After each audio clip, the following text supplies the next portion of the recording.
But seriously, guys, I just want to say that I was actually looking forward to today. It was, it came this morning. It was Wednesday, and I was like, oh, cool. We got that talk tonight. So I just want to thank everybody for just putting this, and being here. Oh, you're welcome. Appreciate My it. pleasure. Thanks for coming. I appreciate the invite. Do we want to commence? JP, do you want to say anything before I go off for 2 minutes and then you're on? No, I'm good. Okay. All right, Rick, Paul, am I on the big screen? Not just yet. Let me just hit record on this. And then Rick, you want to let Audrey in there? Yeah, Audrey's in. You got the intro, Rick. Go ahead. All righty. So guys, welcome back to another Wednesday night Zoom with Paul and I. My name's Rick Thompson. I'm in Central Ontario here, and we're sort of continuing on with our coaches roundtable and discussions about football, and the group keeps growing, and we've got a few more new guests tonight. We want to welcome them, as well as everybody watching on Facebook Live. Make sure if you have any questions or anything, put it in the comment for Paul to ask the presenters. Again, the whole premise of this is just to get a bunch of football people between Canada and the U.S. talking about football as we sort of sit around. Again, here in Ontario, we're locked down, but that doesn't mean we still can't continue to get better. So it's kind of fun for me. A couple of the first guys that joined in the first couple of weeks way back in January, Warren Goldie, who, as you can see, I got my Quinny Skyhawk CJFL shirt on. Warren's the head coach of that new team and offensive coordinator. He's going to be talking about quarterback fundamentals. And JP Asselin, I owe JP a huge amount of gratitude as well. JP took me under his wing a couple of years ago when I was down at Carleton Ravens training camp, and we've stayed in touch over the last couple of years. And when this started up in January, JP spent hours just texting and chatting with me about where we can take this and how we can continue to just teach young coaches and coaches who are just getting more and more experience with football. And so tonight it's kind of fun again because JP's hugely passionate about the quarterback play, and we know that in talking to a lot of the guys on the call, it's often an undercoached position, and we kind of throw those kids to the wolves, and we got to try to do the best we can. So again, without further ado, we'll turn it over to Warren and JP to take us through a little bit more on the quarterback play that coaches need to learn about. Great. Great. Welcome. Thank you. Do you guys all have my slideshow up there?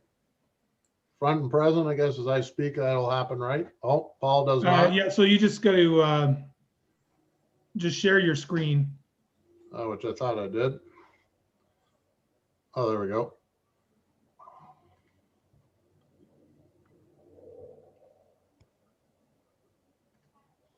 I'm good. I've got it, Paul. Do you have it? Yeah, there we go. Now it's popping up. Okay, good. Good. Let me close that out so I can see what I'm doing. Oops. There's that out of the way. Now the slideshow is full gear. I'm still seeing the screen in front. Is everybody else seeing that as well? Yeah. Oh, there you go. Now you're good. There you go. Have you got two screens up, Warren? I have two screens up in a program here that lets you look at my smiley face so I can be all theatrical as I talk. But that's not working, is it? No, you look good. Okay, you got me. You got the slideshow. You are good to go, sir. All right, beauty. See if I know what I'm doing then. All right, so what we wanted to do, and I was talking with JP about this and with Rick, was try and bring something in for really coaching quarterbacks at the high school level. A lot of this will translate in for higher up levels, but one of the big problems, as Rick just mentioned in the introduction there, was I guess we can all agree that the quarterback position, maybe the O-line guys, I can't see whether you're shaking head or not, but I mean, you're going to win and lose based on your quarterback play. As an offensive coordinator, you can manage the game as much as you have to win with an average quarterback, but a good quarterback play gives you a fighting chance every single weekend. And when you really think about the amount of time that you spend with your quarterback, you might be, dismayed with their expectations of their play level.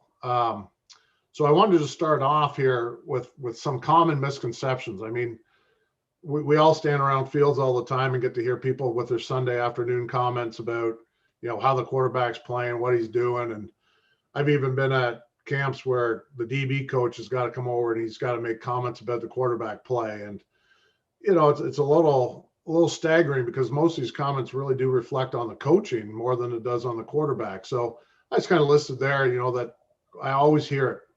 The kid can't read a defense. Okay. He throws too hard. He has happy feet. All the endless excuses to why he's not playing well, to which I really believe that reflects back onto to the coach themselves, that they're not doing the preparation. So you hear these excuses. Now what we want to do is really talk about the things that we can do as coaches at all levels, whether, your high school is just you as the OC and the O-line coach and the quarterback coach or whatever you have as a staff. These are a couple of the key points. I can get into the mechanics of throwing and all that, but that's not what I want to talk about. I want to kind of answer those 3 questions I threw at you. So in prepping our quarterback, when they're not being successful in a game, they're not running your offense. I mean, we all draw plays with that great expectations to how they're going to work out, where they're supposed to read and everything else.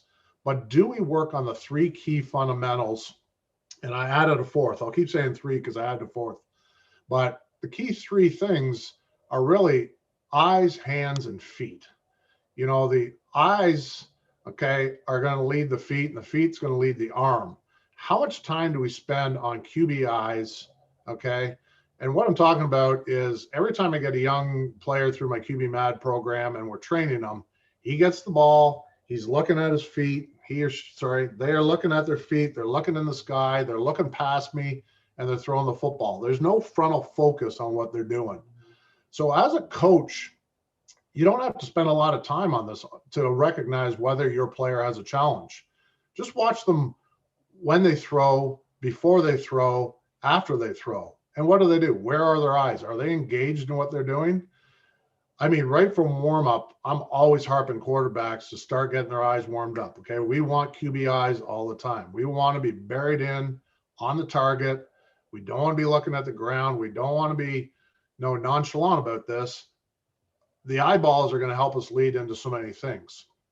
The other thing that happens is you get slow hand guys. Okay. So we want to look at those guys that have to catch the football, shuffle it around, find the laces. If I grab my football here, which I should.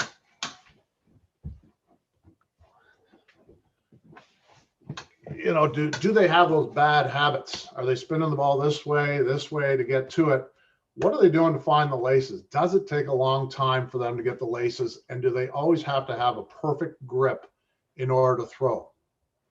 The second part that I always look at is how robotic are they? Do they have any flow to their game? Does the quarterback catch the ball, find the laces, okay, find his target, move his feet, then wind up and throw? Or can they flow through that whole process? All right.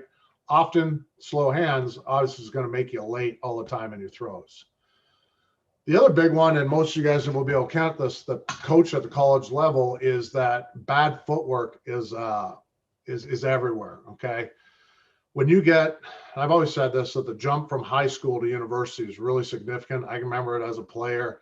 You don't really get as much coaching going into it as you're going to get when you get there. You got more eyes on you, more expectations, games faster, all those things. And I can remember looking at quarterbacks who I recruited, all of a sudden they can't throw the corner ball. So you kind of look at them like, what's going on here? Why are we struggling? And you just have to look down at their feet. Okay. We're asking them now to read the safety, over to the corner, get rid of the ball sooner. All these variables that now all of a sudden they forget about their feet, and you're going to see them take extra steps. And every extra step is more yards. I mean, in high school, sometimes you get away with it because your receiver runs about a 5-second 40.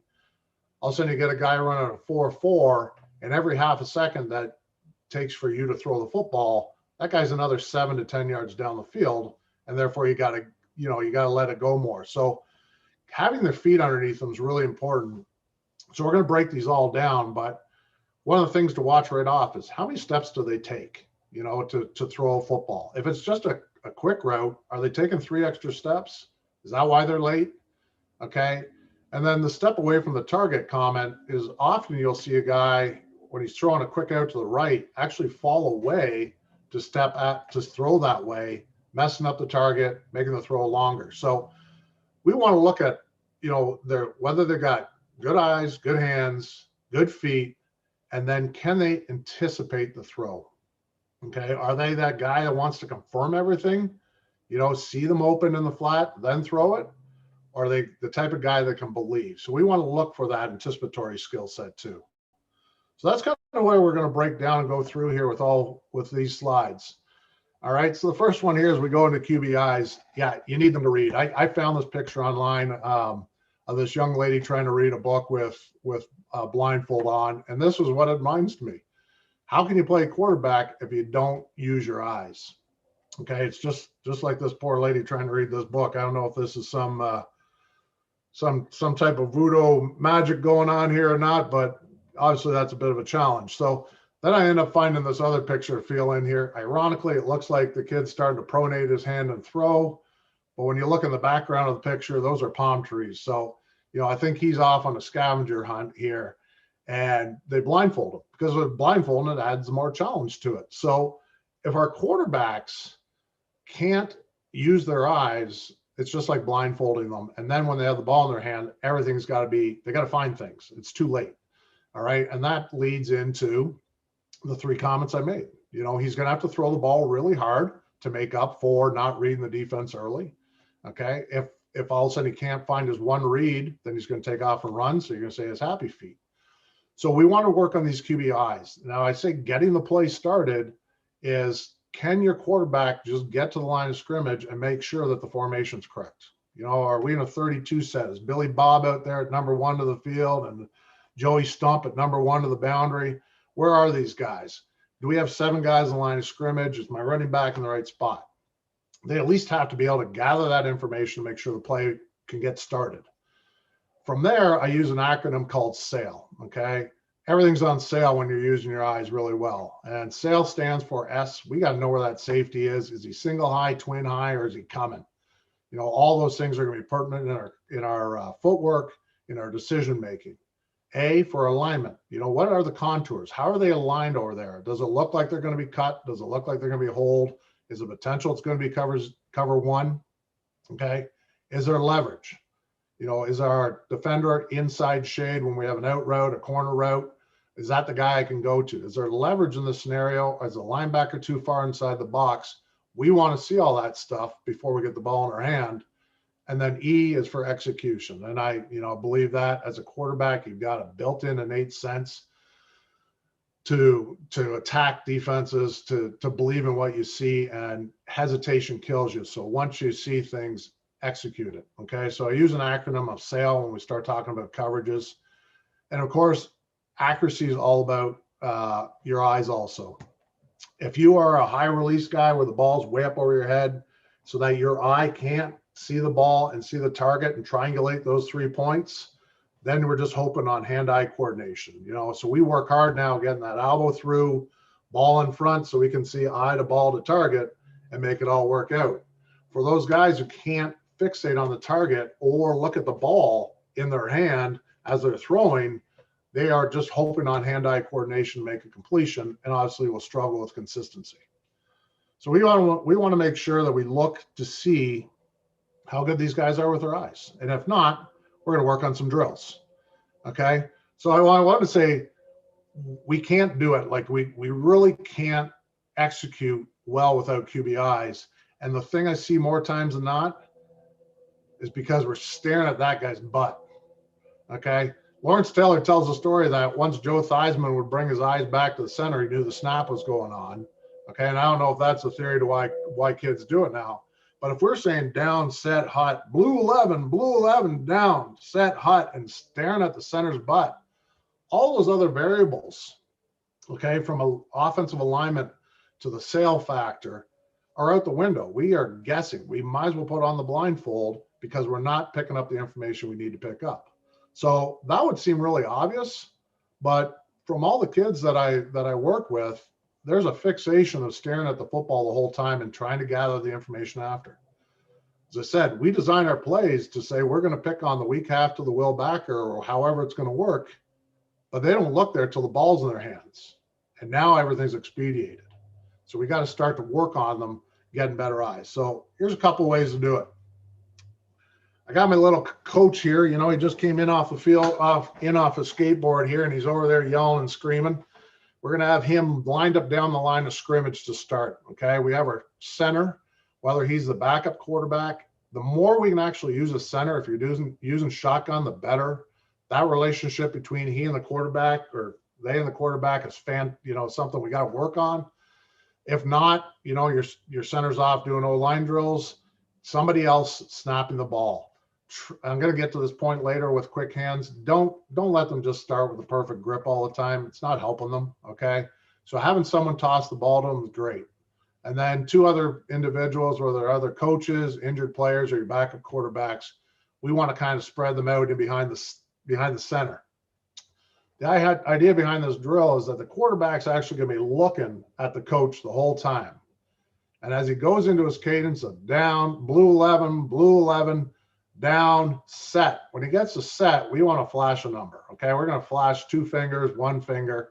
Okay. We only have 2 receivers here, so it's a 1 or a 2. And then the quarterback will say hot, get his head back to the center. Okay. He knows when the snap's coming, so he can anticipate the snap coming, get his head back, hot, catch the ball, and then we'll know whether he's paying attention, whether he's throwing. If you flash to 1, you should throw to 1. Flash to 2, throw to 2. So that's going to help him start to break the habit of being a downfield looker right off the bat. Okay, we want him to feel comfortable moving their head around. I mean, I was under center all the time when I played, and I used to love just staring at a linebacker or somebody. It usually creep them out, the fact that you just made eye contact with them while you're speaking your cadence. I probably informed them there that it was a run play because my eyes should have been somewhere else on the pass play. But that's where we're trying to do with this drill, is to get them to disassociate their eyes and their head from their body during the whole cadence process. So another alternative to that we can go with, if you have less coaches, okay, we can just end up doing the same kind of drill where we're going to have the coach down there signaling 1 or 2 as late in the snap as he can, okay, or he or she, my apologies, and have 2 centers, okay? So the actual receiver is going to be the coach on this drill. Now when the coach signals 1 or 2, the quarterback's got to get the eyes back, and then you have 2 different people snapping the ball. So he's going to work on his peripheral vision now, okay? Peripheral vision is going to help him, as he says, hot, see the ball coming to him. I have a great clip of Nick Foles, and I was going to put it up here. I couldn't find it, but catching the ball and moving his eyes as the ball's like 6 inches away from him. He's already knows the flight path of the ball. He's already picking up his read before the ball's in his hands. You can only imagine the advantage he picks up in that scenario. The defense is going to try and hide their coverage as long as the quarterback isn't looking. So, I mean, at some point, the DBs are going to have to start to get their contours to get in position to play the coverage. If it is cut coverage weak, that weak half's got to get out of there to play the high third. And if you're looking at him the whole time and he doesn't move, then you got a chance to burn him over the top. Okay. After that, they're going to get out early and show their cards. And that's what we're trying to do. We're trying to let them show us what they're doing. You'll watch film. If the quarterback's looking right at that center's butt, then the defense can move all they want because no one's looking. All right, so let's just a couple of little coaching points here for you when you do this. As I said, hold off the miracle signal into the count as late as possible. All right, really test their skill sets. Switch up the count, do whatever you want to do to kind of create a challenge once they seem comfortable with what they're doing, okay? From here, you want to start to introduce your playbook when you're doing it. So call out a play, go stand where the corner is. If you're running a smash concept and we're trying to read the corner, high-low the corner with the hook in the corner right behind, go stand over there and do the exact same exercise. Make the quarterback get that read and then make the proper throw. All right. Now, something I try to do with my training, and I was doing it at all the levels that I coach, is start to introduce the neurointegration process. We want quarterbacks that can process information quickly. Okay, we need them to be. Sometimes the smartest guy in school isn't the best athlete processing information. So we want to introduce the thing I use called neurointegration. You can travel the world and flash 2 fingers, and either the person's going to say to you or peace. If you flash 1 finger, you might get a whole different answer. But with neurointegration, we want to make them think through the process. So instead of saying 2 or 1, I'm going to say to them 5 minus 3, 6 plus 4. Okay, something, and like, so I may change those receivers to odd and even. Okay, so you got to throw the even guy if it's an even number, odd guy if it's an odd number. Now they don't just can't look and recognize a symbol. They actually have to process in their minds. Without getting too deep about that, for quarterbacks who can't, or athletes who can't bridge that gap between the 2 hemispheres of their brain, meaning their left side sends out the neurons for what their whole right side does. If they can't think and do that at the same time, you're going to have that processing gap. I'll often get a parent up on 1 foot, have them close their eyes and check their balance. And the second I say to them, okay, spell dog backwards, they fall over. All right. Steve Nash doesn't look like an athlete. That guy can stand on one of those balance balls, dribble a basketball, recite poetry with his eyes closed, because he has learned to hemisphere the 2 sides of his brain. And that just, made him be able to compete at such a high level. So I introduce neurointegration all the time. A couple of the guys that I've coached, are crackerjack geniuses in the classroom, but they couldn't get 6 plus 4 when they were running. It was amazing. So over time, we kept working it, and you obviously see changes as they get comfortable with thinking as they do. If you are really limited in numbers, we can do a thing that I just call drop zone. As I said, we don't want to give the quarterback the easy chance to get a perfect grip. So if you have another coach, he kind of holds the ball up over top the quarterback outside of his vision of his eyes. And when the count gets down, set, hot, we drop the ball vertically. And now they got to struggle to find the laces and throw the ball. All right, that's a good one. If you should use all the time. As we talk about quick hands, this is a great example of what you could do to them when they're in one-on-ones, whenever they're in any sort of compete drill that isn't skelly or where you have a center, is to introduce different ways of throwing the football. So there's a bit of a challenge to it. Obviously, you don't want to waste a rep, but they do have to compete with bad snaps and things like that. But what we're really trying to do is have their eyes downfield, make them look away, catch the ball, find the laces, and execute. All right. I would believe that their play will change huge. They'll be able to tell you what they saw instead of how they reacted to it. So the next part that we said we wanted to work out after QBIs was how fast can their hands be? Okay. How fast can they turn it over? You can see where you want to go with the ball, but with slow hands, as I said, if you're running a 5-yard out, and it takes you 2 seconds to catch the ball, find a grip, and then another 2 seconds to get it out, you're probably throwing that out to the kid while he's picking up a hot dog. All right. So fast hands is everything. And it doesn't necessarily equate into how well do you grip to get to the laces, but how good your grip. Okay. You got to learn how to throw without the laces, and you got to learn how to throw sometimes when you got to get a bad grip right off the bat. The running back might hit your elbow, whatever it is.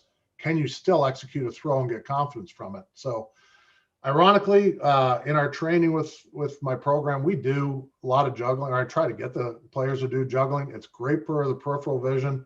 If they hum and they sing as they do it or do math questions, it's great for the neurointegration part of it, but it helps build up dexterity in their hands, okay, and allows them to get that whole processing going into their mind while they're working on getting better hands. All right. So if you challenge this concept, I'd say to you, any other sport you play, golf, if the club has a worn out grip, hockey, the tape's gone and it's stick slippery.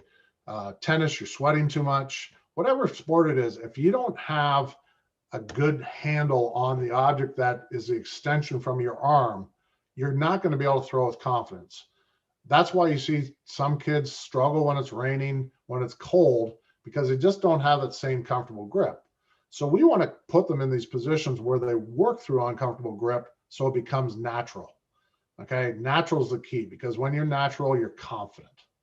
Okay, we want to get these kids into an unconscious state. We don't need them thinking about elbow through, hand over, pronate, hip through, all those things when they're playing. We need them to read defenses. So a lot of the stuff I'm going to talk about today, that the eyes, the hands, the feet are really fixable items without messing the player up. I mean, you can do these drills. I would not encourage you to start working on their arm mechanics in week 3 of the season. That's just not going to work. I'll give a reflection to this. I had a quarterback at Queens called Danny Brannigan, who in 2009, they won the Vanier Cup with Danny. And Danny was a great quarterback, but he kind of was the first guy that just had dead feet. Okay, it's a way. There's a percentage of quarterbacks throw dead feet. They catch the ball, they stand there, they throw. As a coach, it just looks wrong. To other people, it looks wrong. You feel like they got to be active. They got to be moving their feet. So we overcoached. We were like, Danny, come on, we got to get you a little more aggressive with your feet so you get more into it, which was just crazy because he was great. Like, we were trying to fix something that didn't need to be fixed, but it was just because the norm was off. We didn't understand at the time that dead feet was like something that people do. We're used to people with active feet. So we worked on it, and I'll tell you, for about 2 weeks, his game went way downhill because he was thinking of his feet and not doing his job. So we figured he was, too long in his years, and we weren't going to change the stripes on that old dog. So we gave up on it, and heck, the kid wins a Vanier Cup and was the MVP. So, leave them in their natural state. There are things we want to work on to make them more efficient, but let them stay in their natural state as long as possible, or help get them to a natural state. If you play where it's cold all the time or it's rainy, practice in the cold and the rain. Give them a wet ball. They got to get comfortable to it. Okay. Every time I get a new quarterback and I bring him out a brand new ball, he goes and gets the old worn out one. Okay. Because it's easier to hold on to. I said, the very first play of the game, you're going to get a ball like this. It's going to have shipping wax on it. Hand's going to slip off. I don't get why we have to play that way. But first play of every game, usually it's a duck because the kid can't hold the ball because of all this crap on it, right? So we're not supposed to do anything to the ball. So it is what it is. So work on, no laces. If we're doing shotgun, let me go back. The quick game, your under 8-yard routes used to be under gun was a 3-step drop. Shotgun, those 3 steps are already gone. Okay. We don't get to catch the ball and then take 3 steps and throw. Otherwise we're dreadfully late on the play. So sometimes if it's a quick hitch or you're running an alley screen or something, you don't get time to find the laces. Okay. And it's not a far throw. You just got to find a comfortable enough grip of the football to be able to throw an accurate ball. So that leads me to my next point. Dunk or layup. I always say the kid, they'll come off and they're so result driven in their heads, and people are, because other players mocking them when they throw a duck or whatever it is. They're just so worried about being result driven.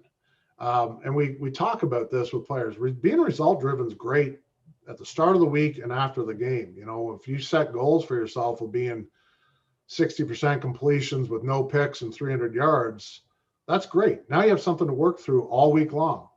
When game day hits, we don't want to work and think about those stats anymore because they're only going to pull us down and make us lose our focus. So I set an example to the players and I say, okay, you and I are in a free throw shooting competition.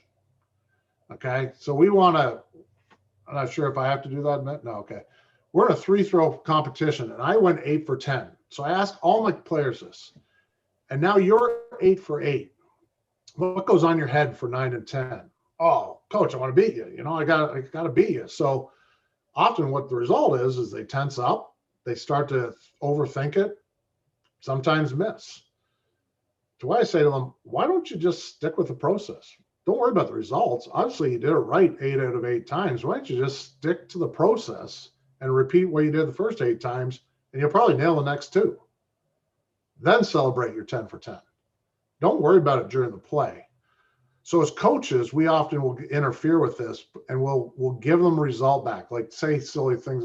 You overthrew them, you missed them, and those sort of things. And making the quarterback, if you ever say to your quarterback, man, you're under 50% right now, you're killing his confidence, just killing it. If they throw a duck, same thing. So I say in here, dunk or layup. I will say to a player when they throw a bad pass, like a wobbler, and they come off and say, it wasn't very pretty. And I'll say to them, what's a dunk worth? 2 points. So what's a layup worth? 2 points. Good. You did your job. All right. Doesn't matter how it looks. Let's just do our job. Okay. So I always like to give them that little dunk and layup thing. Then they usually tell me something about how they get more highlights if they dunk over a layup, but they miss the whole process versus results concept there. And also, like, a grip is so vital now. I mean, these 3 whole points of eyes, feet, and hands are so important when we start talking about quick routes, RPOs, free rushers off the edge where you have 1.8 seconds to get rid of the ball. Obviously, if you don't see the free rusher or if you have slow hands, you're probably going to try and take off and run or take one underneath the chin. So we want to work on grip. There's lots of different grip drills we can do. As I said, we can do the drop zone with them, help them find that way through, but it's all going to start with finger strip strength. So in a gym, I'll tell them when they're carrying their dumbbells to kind of hold them on the edge, test their fingertips as they carry them, put the slippery side of 2 5-pounders together and hold those together, because the stronger your fingertips, the better your grip, and it will also alleviate some of the stress you get in your forearm and your elbow from over squeezing. So I have butter here because obviously butter is a bad thing.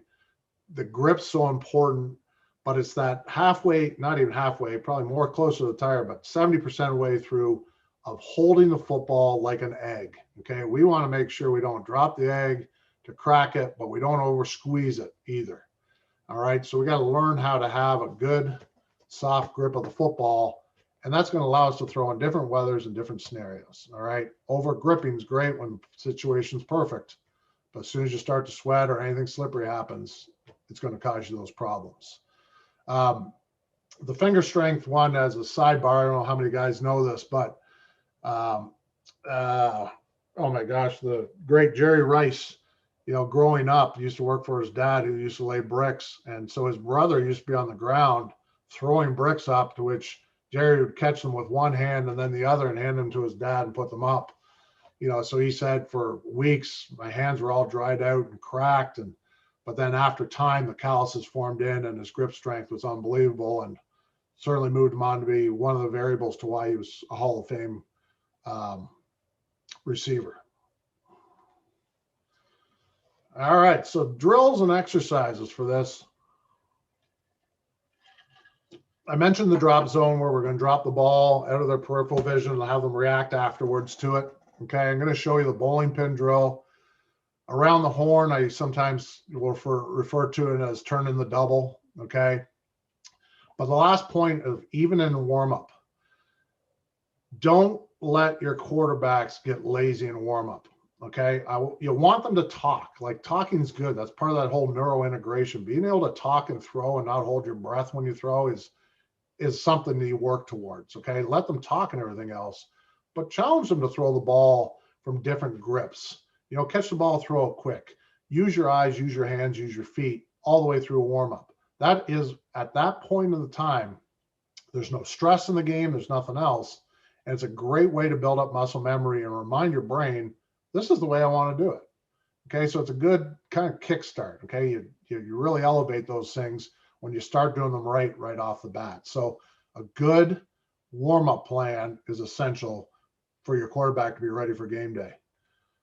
All right, so we got the bowling here. I hope this video works. Sometimes, when you're on these Zoom calls, the video lags a little bit. But what we want to work on here is we just set up our quarterback there like he's the bowling pin. Okay, and I'm bowling the ball at him. It's a little choppy. Okay, I think it's a little choppy. It is for me anyhow. All right, so all we want to work with on this drill is we want to see how he transitions. Okay, how does the quarterback transition from a non-stable position to a stable position?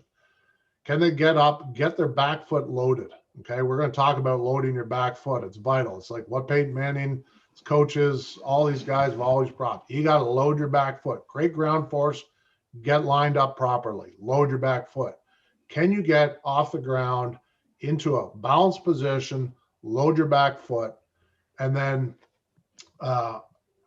if hopefully this last one plays. I'm not sure if it will. Okay, I kind of get a little jerkish here, and I bounce one at him and give him a real hard one to gather up and scoop and throw. So the idea behind that is, we want them to have confidence to make lemonade. When you serve these lemons of bad snaps or whatever the variable is, if they've been in the scenario, if they've actually picked up a crappy snap in practice and done drills like this, and they're able to pick it up and still make a decent throw out of it, they're going to have confidence to make a play despite it. So again, they're going to be able to make that lemonade out of a bad scenario. Around the horn is a drill I do all the time, and I can't believe I couldn't find video footage of it. I searched everywhere. I've got so many hard drives of kids throwing and everything else, and I know I've got copies of it, but I couldn't do it. So I'll explain it to you. It's relatively simple. We're going to separate as many quarterbacks as we have, kind of make them equidistance apart. All right. One guy's going to start with the ball, and he's going to throw it to the other one, and we want to see their twitch fibers. How fast can they catch that ball and turn the double play?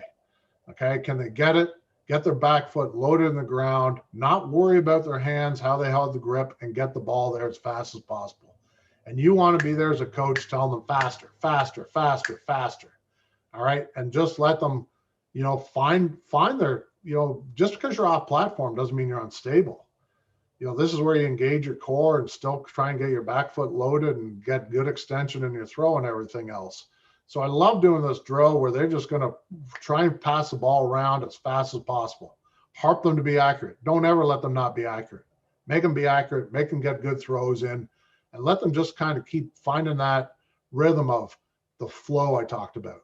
Can they be kicking their foot into the load position as they catch the ball and then start finding the laces as they're going into the load position with their arm and their windup? All right. They'll have fun with this drill. They love it. All of a sudden, in the middle of one of the guys, as soon as he gets the ball, I'll yell switch, and the ball's got to go back the other way. So they got to reload their feet. They got to re-twitch, get lined up, throw the ball, and see it go around. Obviously, this is going to be hugely beneficial. Any of your quick games, your RPOs, things where they got to react quick, reset their back foot, and get rid of the ball. So love the around the horn drill. Sorry I don't have the videotape of it. I'll probably find it tomorrow morning. Okay, so let's pop on to the third point here, efficient feet. I mean, as I said to you, whenever you get a new quarterback and you're working with them, it's the messiness of their feet. It's the lack of focus of their steps that costs them in every way. There's a great video of an NFL quarterback just drove his team down the field. They scored. They have to go for 2-point play. So they're doing a free release by the running back to the field. It's a rub route coming in to pick the backer. The back's out. They catch him in man. The quarterback turns and he hesitates. So instead of catching the ball, loading his back foot, and just throwing it, it's a walk-in 2-point convert. Some odd reason, he regathers his feet, winds up to throw. At this time, the back's getting close to the sideline, so he puts it on his back hip to slow him down. The linebacker recovers, knocks the ball down. I mean, he's a professional. I'm sure it's something that surprised him as much as anybody. But if you can watch your high school quarterback's feet and see how many steps he takes to make certain throws, and I'm going to give you a little list of the type of throws that they'd want to make or you'd want to work on with them, you'll be astonished, and it's easily recognizable why they're late on hooks, why they miss corner routes. A guy who's got a 40-yard arm who catches the ball and takes a 3-step drop and then crow steps and then hops and then tries to huck the thing, the receiver's already 50 yards down the field. It's a comeback route now. So if he just catches the ball, takes a load step and lets it go, he's probably got the arm for it. So I'm a full believer that if you're a quarterback, it doesn't need to have great arm strength. Obviously, it's a big plus. George Paul, or whatever his name is, Jeff George, had a career of being able to muscle the ball into gaps, like small windows. He just hucked it. He had to, because they all learned that he didn't really do well at reading defenses. So his arm got him out of trouble. I really believe if you have an average arm quarterback, if he's got the good eyes, the quick hands, and the right feet, he'll be able to make plays for you. You as a coach may have to make adjustments and change, the corner ball, how he does his steps for the corner ball or the breaking point, but you can get away with an average arm quarterback if he's good at these three elements. All right. So what I want to do is I'm going to just break into here. This is for the O-line coaches out there, all the O-line guys. We as quarterbacks, we got to understand, and I think as coaches, we have to understand that shotgun is about working in inches. Okay. We're already heels at 4.5 or 5 yards deep. We don't need to go drop step, crossover, jab step, gather. Now we're 8 yards, 9 yards deep, and every O-line coach is going to tell you, you just sold out your tackles. If they got a speed rush guy, they're toast. The only recovery happens is now the quarterback has to work hard to fight back up into the pocket to help get the leverage back for the O-lineman. The problem is now the quarterback's late on his reads. The timing's off on the play. We don't design plays for that to happen with the quarterback's footwork. Okay, so we want to change their mindset when they're a gun, that we're working for inches. We're not working for depth anymore. Okay, we work in the small little phone booth. So the other thing I like to tell them is you want to stay warm in that phone booth. I mean, as quarterbacks, we're kind of, we don't like a lot of variables that football brings in. So we want to stay in our phone booth, and we want to stay nice and warm with it. I mean, as a coach, I love being in the booth because the weather's the same all the time, right? So what I'm saying here is stay warm in the phone booth is we don't want to move a lot with our extremities, with our arms or with our feet, because once they get outside of our body frame, it's now going to make us inefficient and put us outside the phone booth. All right. And then from there, when we have to recorrect, rebalance, restabilize, because we're moving from our extremities, the timing of the play goes off. Okay. I've reiterated enough times. Every half a second that you take to throw the ball is going to equate into 7 or 10 more yards in a route. On an out route, it's probably going to kill your throw because you're going to run out of room. So we want to be really efficient with our feet. So this was the same guy who was on the front cover. Ben, been working with Ben for quite a while. He's always been a strong arm kid. There's a couple things in this clip. This is when we were first kind of working out or halfway through it. There's a couple things that I don't like with his arm position and that, but what the point to this is, the load leg is so important. Okay. It creates ground force. It gets our hallway set. It allows us to start to aim our throw. So here you can see that Ben's back foot is square. The inside seam of that back foot should be pointing right at his target. Okay. He has that, but in reference to what you want to do, if you want to see that point, that's going to help with the accuracy. But what we're looking for here is, where's that load leg loaded? All right. We want to see it just outside of his armpit. All right. Wherever it's comfortable. So what you can do with your quarterback is just have them jump straight up in the air and land. And the way they land on 2 feet is usually their most natural power stance. That power stance is what goalies have, the way people line up in volleyball to receive a serve, the way a shortstop is, guys in basketball. It's that natural position where you're most powerful and most agile. So we want to develop that power stance because we no longer want to click our heels together. We want to find a stable position that allows us to be powerful and have a good stable base to which we can be accurate from. So once that foot gets out past that point where it's beyond your armpit, that's when extra steps kick in. Okay. So you can watch that in your quarterback. When you see that back foot fall out, and I have a video next, I'm afraid it's probably not going to show very well with I can see the lag happening, but when that back foot gets out past and you're working with your extremities, you have to regather to get stacked in your stance. This is a stacked position that Ben's in here, and he now has power stability that's going to benefit him in his power and his accuracy. Okay, so we want to build that power stance up. We want to make sure that the quarterback can stay in it all the time. Watch Drew Brees. He's overly exaggerated. He has a really, really wide power stance, something that's changed over time with him. But he also sometimes will take his lead foot and bring it back to force his hips open and drive his hips through to throw. So he doesn't linearly move. He actually retracts, shoving his hips through to throw. So we're looking for, you know, that nice natural position. But all the new young guys, when you watch them, they're great on their feet.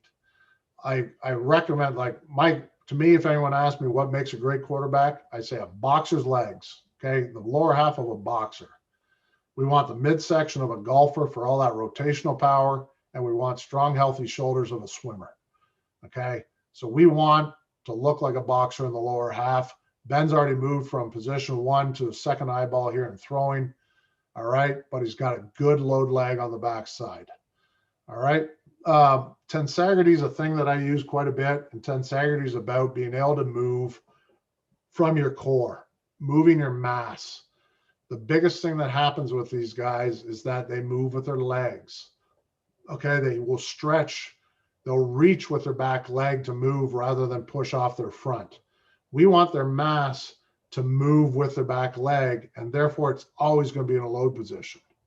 If the mass stays here and the lead leg stretches, then we have to do something to get back into that load position. So we'd rather push from the back leg and chase the front leg with our center mass. Okay, and that means learning how to move from our core.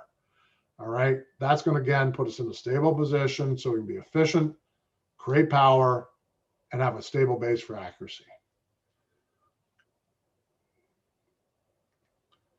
All right, so hopefully this video works. I'm going to try and pause it a couple times through here, but here's a guy that's got a long load. Okay, I don't know if that, shoot. Is that, I don't have anybody's visual up here right now. Can you guys, is that video cracking up? Yeah, it's lagging a little bit. Lagging a little bit? Okay. I don't know if you could hit back out of your screen share and then do optimize video before you share again. This is the last video, so I'll just All right. chat through it. If I try and do that, I'll probably blow my computer up. So you can see here, if this is frozen where I think it is, that this quarterback here is reaching with his back foot, okay? He's got a long reach with his back foot. What's going to end up happening if I can stop it in time? Okay, there it is. You can see that the leg's back. He's now doing what we've all learned to do. When we are taking all of our momentum backwards, we're going to put our left foot as a right-handed quarterback. We're going to put our left foot in the ground as a break.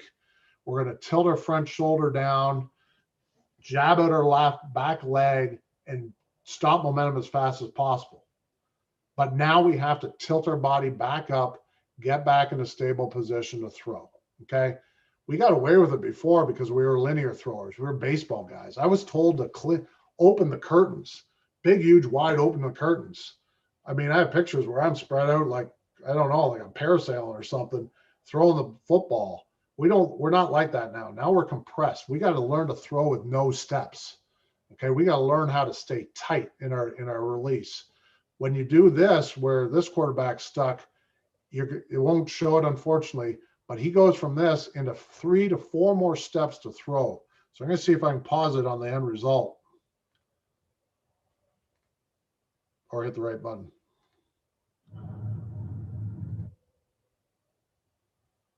Okay, so here now, if this is the way I think it is, which I can see, he jumped forward 4 steps, and now he's in such a rush because I'm on him fast. Let it go.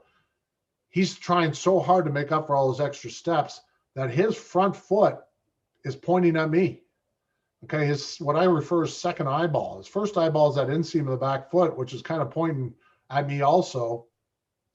His big toe of his left foot, which should be pointing at my right armpit, and it is. The problem is he's throwing to the guy on the far left. So his feet have failed him because he's trying to expedite from the mistakes he's made from getting out of his stack position. And this throw ends up hitting the feet of the receiver, okay? He just lost stability, lost everything from overreacting on the drop and using his extremities to move rather than his core. All right, happy to talk about that more. I wish I have tons of video on it. I'd have to do this optimization thing next time. Okay, so the last part here, and this is really important. I don't know if you ever hear it this way, but we got to marry their feet. Okay, marry their feet. I told you, if you're in shotgun, you've already taken your 3-step drop. So any route under 8 yards, a slant, a quick out, a hook, a hitch, your slip screens, all those things, you don't get the benefit of another step.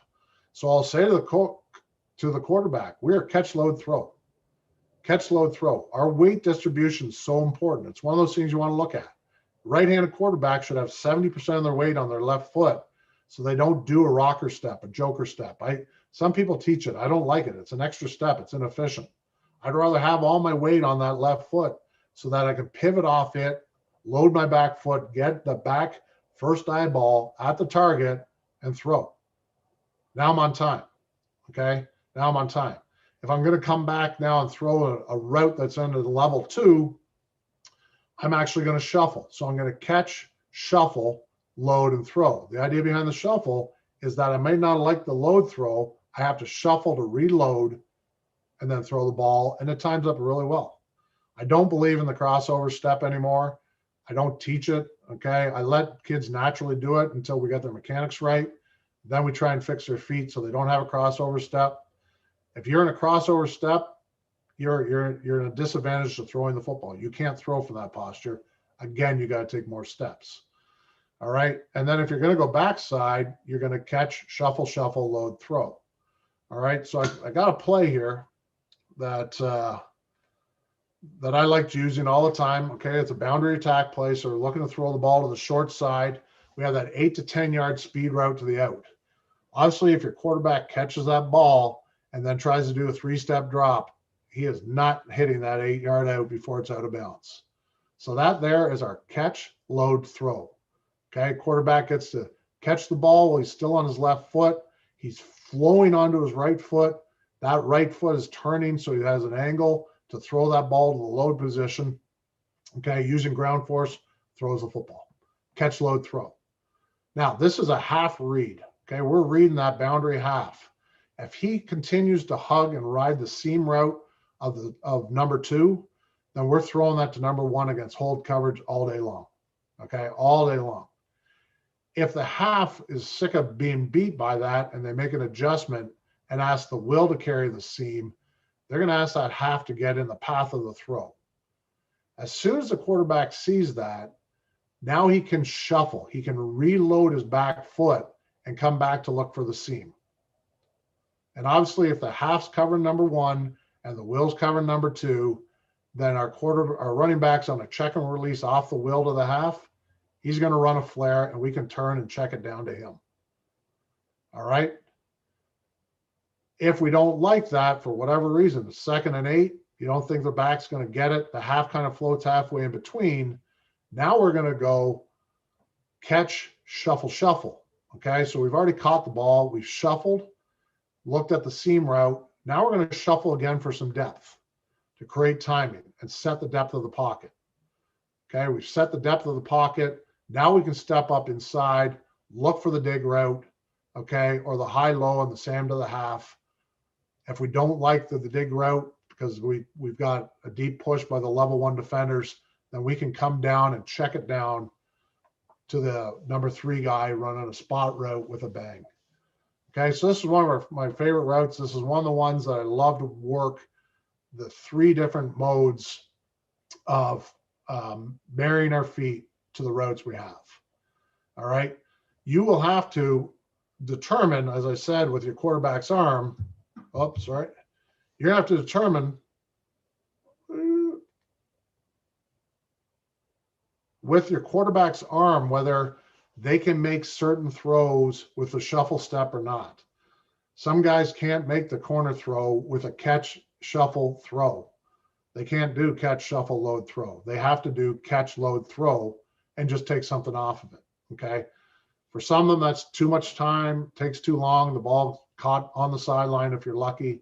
So you have to learn to marry the feet of the quarterback to the depth of the route, or the timing of the route. So All right. Now this other video, I did have one more video, Paul. Apologize for this.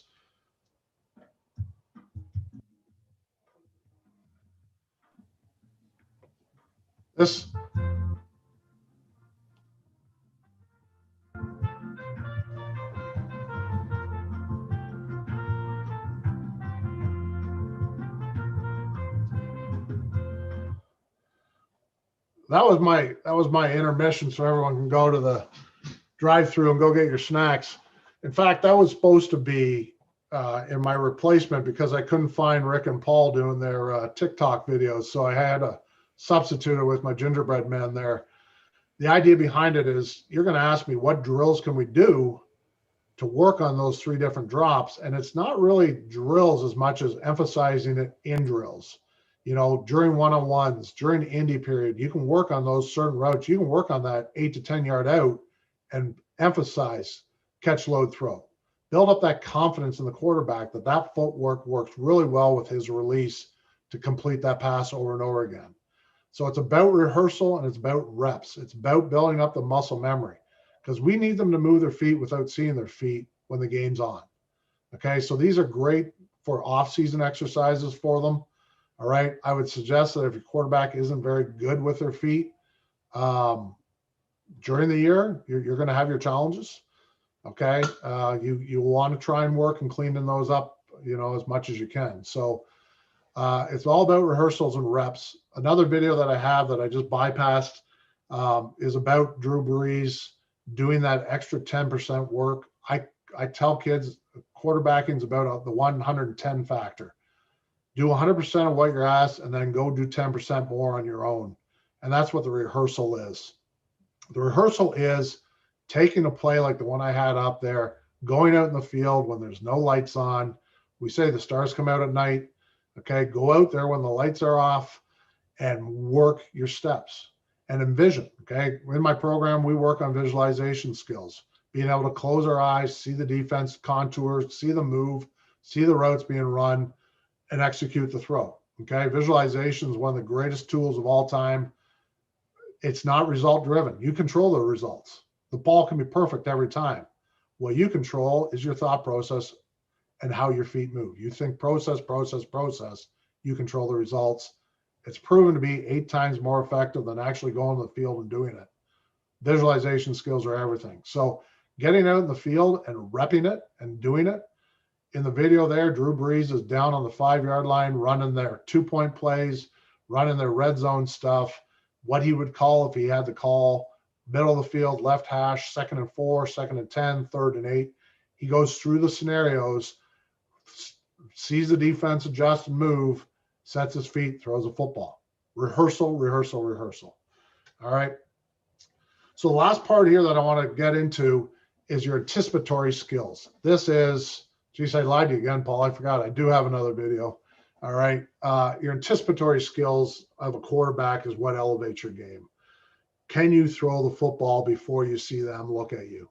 So I'm not a historian. I had to Google this. I love history. I love the World War I, World War II. I didn't do well with them in university, but I would now because I love it. I read about it and watch everything possible. But in 1775, okay, the quote came out, we only have so much ammo. Wait to see the whites of their eyes. Wait to see the whites of their eyes before you fire. Well, we have all the ammo in the world. We don't have to be that way. We, as quarterbacks, hesitation kills us. Okay, we don't want to hesitate. We don't want to verify that people are open. We want to anticipate it. All right, so we work on anticipatory drills. What you can do for anticipatory drills is just have a guy running out. Okay, or have him running out, put a cone up, so the quarterback has to throw it on the break and complete the ball before the cone. All right, get them in that mode. And one of the things that will happen with it is that I will say to them, it's not how fast it gets to the receiver. That's not quarterbacking. Okay, that's just drilling it. What we want to do is how fast does it get out of your hand? So, you know, if your O-line's average and you can get rid of the ball quick enough, then you can make up for a lot of their inefficiencies. So we want to be able to anticipate the throw and maybe even change the velocity. Okay, we still want to be stiff pass, but we may not be able to throw a bullet because the receiver's not ready. So doing drills to ask them to get rid of the ball before you see their whites of their eyes, and harp it and harp it and harp it, constantly saying faster, faster, faster, and challenging them to change the velocity of their arm and get the ball out as soon as possible is going to pay you huge dividends. All right. So I have a great clip here. Okay. This young quarterback played for the GGs. All right. I hope it can play somewhat. I'll try and let it run. His anticipatory skills are great. He misses this throw only because the receiver himself was coming off a broken ankle. Okay, but you can see the ball. He's already leaving the hand before the break happens. Okay, he does a great job twisting his right knee out, loading his back foot. You can see it starting to happen. And see if it catches here. My apologies, guys. Okay, does a great job with his anticipatory skills here. He's a high-level quarterback. Unfortunately, he got hit in the head a couple too many times, and that affected him. So, all right. So, last two slides here. As I said to you very first, the quarterback's so pertinent in your team play and so many things that they do. You got to get the most out of them. Okay, you have to spend the time with them. I would ask you, whatever level you are, if you don't believe in the power of your quarterback or the influence they have in it, I think you should recalculate that and then start to factor in how much time do I spend with this young person so that they can succeed. Okay, so first thing when you're working with a young group, I mean, even when you're working with summer all-stars, is you got to encourage the learning vicariously. They love to talk. They love to socialize behind you. They love to throw footballs. And I mean all the players. So leaning back to their backup quarterback, to a receiver, to anybody and saying, what's the coverage? Who's your read? What did he do? Who is open? Ask them questions so they stay engaged and every rep counts, whether they're in there or not. Get them to learn vicariously. It's one of the best learning curves they can have. Okay. Schedule their week. Okay. This is hard. I mean, I know it's hard. If you're not on campus trying to find the time to work with these guys, you may have to do these things. You may have to do Zoom calls, but you got to try and find the time to sit with them. The offensive coordinator relationship with the quarterback has to be so intimate. They have to build up a trust in you, and you have to build a trust in them. At the end of the day, they're an extension of you. You want them to think like you. So you need to spend that time. All right. So a typical U Sports week, Sunday, we're doing our macro game review. Okay. We're sitting down with the whole offense and we're going through the rights and wrongs of what we're doing. Okay. Now Monday, this is something new that I'm pretty much guaranteed they don't do. And I have my quarterbacks that I train do this with me on Mondays. Okay. They get their film up. They write down what play they're inefficient in. They watch what play they're inefficient in. Where did they take too many steps? Where were they bad with their knees? Where were they bad with their feet? Why was the ball incomplete? And we go through their mechanics as a review. Now, obviously that helps reiterate things, but it also helps them set up their game plan for the rest of the week. If they're struggling with the corner ball because they do catch, shuffle, load, throw, then they may have to go back to catch, load, throw and work on it. So they're going to need to talk to their quarterback coach and say, here's one of the things I'm really struggling with. It was evident in the game. Can we add this into the practice plan? Or can we stay after practice or get out early in practice? Whatever it is, when can I do that 110 factor to get better at these throws? Okay, so Monday typically is a day off for the players to do their school studies. As a quarterback, they got to find that extra time to get in and clean up their mechanics and just remind themselves of the things they got to do, because they will get sloppy as they get tired. So this is a great exercise. Okay, Tuesdays is usually that new footwork day. If you go from shotgun offset to shotgun pistol, that is a world of change. You don't think it is, because for most of the other guys, it's not a big difference. But for the quarterback, exchange with the back or footwork for RPOs, it's night and day. Okay, they got to get the time to rehearse those things. Okay, they got to get that footwork right so they're not thinking about it when they need to be doing their reads. Wednesday, they got to marry their feet all week long, but Wednesday's a great day in your indie period to reiterate it. Okay, middle of the week, let's get on it. Thursday, again, that dress rehearsal. I'm going to encourage every day, if you're in youth sports and as a coach, you've organized Tuesdays. We love doing winning edge stuff.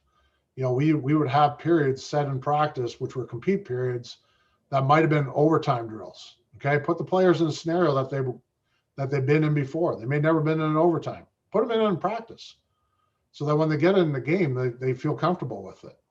But now let your quarterback know what you would call. Find out what they would call. Okay, find out what their thought process is if they happen to go on 2nd and 5 in no huddle. Okay, so we're all on the same page. And then go out and dress rehearsal with them. You can go out there and say, we're left hash, minus 35-yard line, 1st and 10. I want to throw the ball. I'm going to call this play. They're in hold coverage. What do you show me your footwork? Throw the ball. They don't have to throw the ball. They can just pretend to throw the ball. Okay, great. Just got 10 yards. Let's run the same play again. Oh, this time they rolled a cut weak. We're going to come to the backside dig.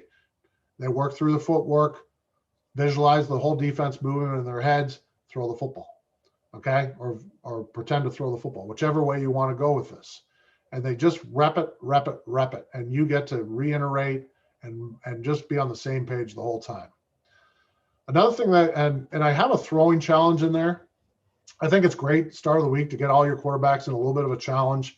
It encourages the quarterbacks in their developmental ages or time to go and try and win those challenges, to compete against the starter, and maybe even spend some of their own time working on the techniques that'll make them better so they can win those challenges. Okay, creates a little competition in the room. I think they're really good. So, you know, be clever with them, throwing at targets, just different challenges, dropping it in a bucket. I have a video here. Again, geez, I lied again. Paul got another video, but I won't play it. What I call the duo. 2 footballs in your hand. The first ball, you got to hit the crossbar, have it fly up in the air, reload with the second ball, and try and knock that one out of the air. You know, it's a hard one, but if you can do it, it's pretty. The kids get pretty jacked. So do the throwing challenges early in the week. The last thing you want is your starting quarterback to lose on a Thursday. It's not good for their egos. All right. So do it early in the week, give them a chance to forget it, move on. Give them the keys. Okay. I've had quarterbacks that aren't ready to have the keys to the offense, and I've had several of them, and I don't give them the keys for the whole game, but I'll give it to them in pockets. You know, it's nothing better than giving a no huddle situation, maybe at the end of the half, or, you know, in a variable that you feel comfortable with, to find out what your quarterback likes. You know, no huddle drill during practice. Don't call the plays. Tell them it's all on him.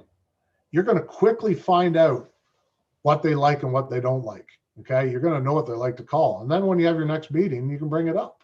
Why do you like this play? What do you like about it? When would you call it? When should we call it? You know, give them the keys. Let them go for a little bit of a run and find out where they're at. Okay. And then always reinforce body language. As quarterbacks, we're being watched 24/7. I mean, people love to see how we react. If you're in an overtime game and you walk in that huddle and you look at those kids at their feet and you're nervous and you're sweating, there's no confidence. There's not a guy in that huddle that thinks when we say hut, you're going to come out and make a play. So body language is everything. Okay. Stay calm, stay cool, make everyone believe that today's going to be a great day. Okay. Every time. So being on them about their body language, I think, is essential as a leader. All right. So as I said here, everything you do needs to promote confidence. I mean, we want them going into game day flying high as a kite. I mean, you can have the guy who's a real cowboy and where ego might be not as much as confidence. You know, it's tough when they're overly egotistical and kind of believe that they know more about the game. That's something you can correct. But in the same breath, you'd probably rather have that guy out there slinging the ball for you than the one who's shaky and uncertain. I mean, one of the things that's great about being a quarterback before is that you know that feeling of what balls you can throw and what balls you can't, and the confidence, the difference of when you know you can slip a ball into level 2 versus when you're uncertain is night and day, and in your completion percentage or just in the way you accept the play call. So build them up. build them up, build them up, build them up. Always be positive at the end of the week. You can give them trouble at the start of the week, but make sure that that needle's rising the whole time.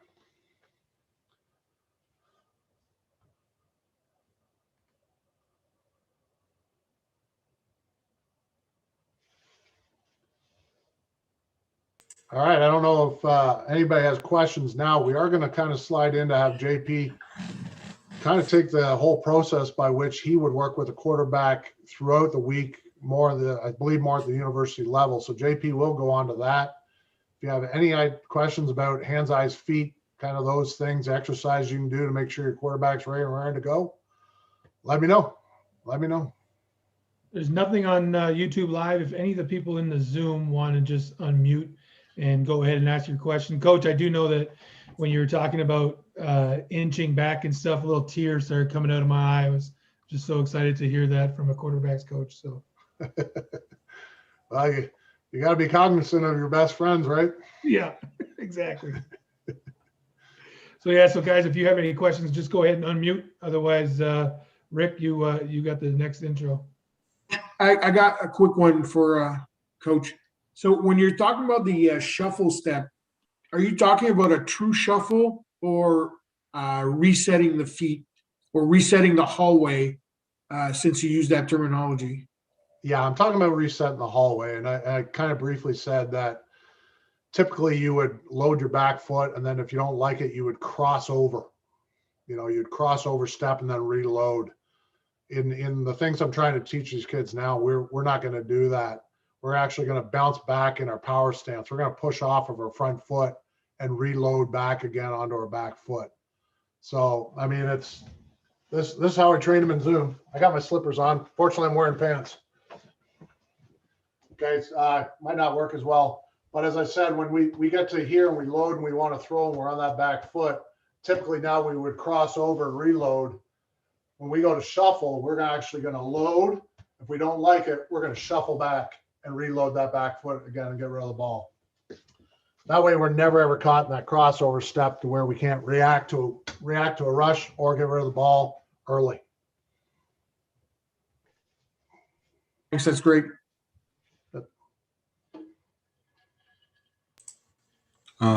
Warren, maybe you should have just jumped up and did all your demos like that. That was like, there was no glitch in there. You were smooth as silk. Yeah. Well, right. This is the funny joke is in the program, I've built a whole workout for quarterbacks only because I find that a lot of the workout programs are geared around the linebacker, somebody else other than worried about the quarterback's shoulders and the things that are pertinent to us, rotational skills. So during COVID, I haven't been able to hire anybody worth looking at to do the videos. So they got this 50-year-old balding fat guy doing the videos exercising. So I can only imagine the expression on their face when they click the first YouTube video. You need to have the clickbait with the really good looking person up front there, and then they click on it. That's Paul will give you numbers. And next time. Exactly. And guys on the call, that what Warren's talking about, he runs a business called QB Mad.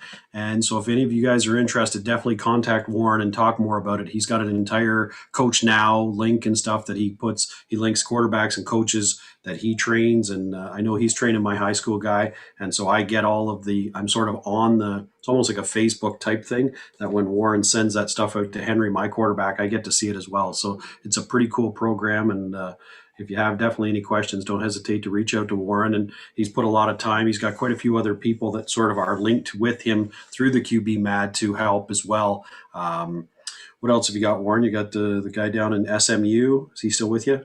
Yeah. We've got some coaches for, we kind of started this company because it's hard to get to, I don't have 40 coaches or quarterbacks in my backyard, but I now have kids in the US. I got a couple kids in Italy and overseas that we can, they may not be in a neighborhood where they have somebody who can train them as a quarterback. So this gives them an opportunity if you're in Thunder Bay or wherever. And so I do have little pockets of coaches that maybe, and Chris Merchant helps us out when he gets home from Spain. He kind of helps the kids in the Calgary area to translate things to the field game.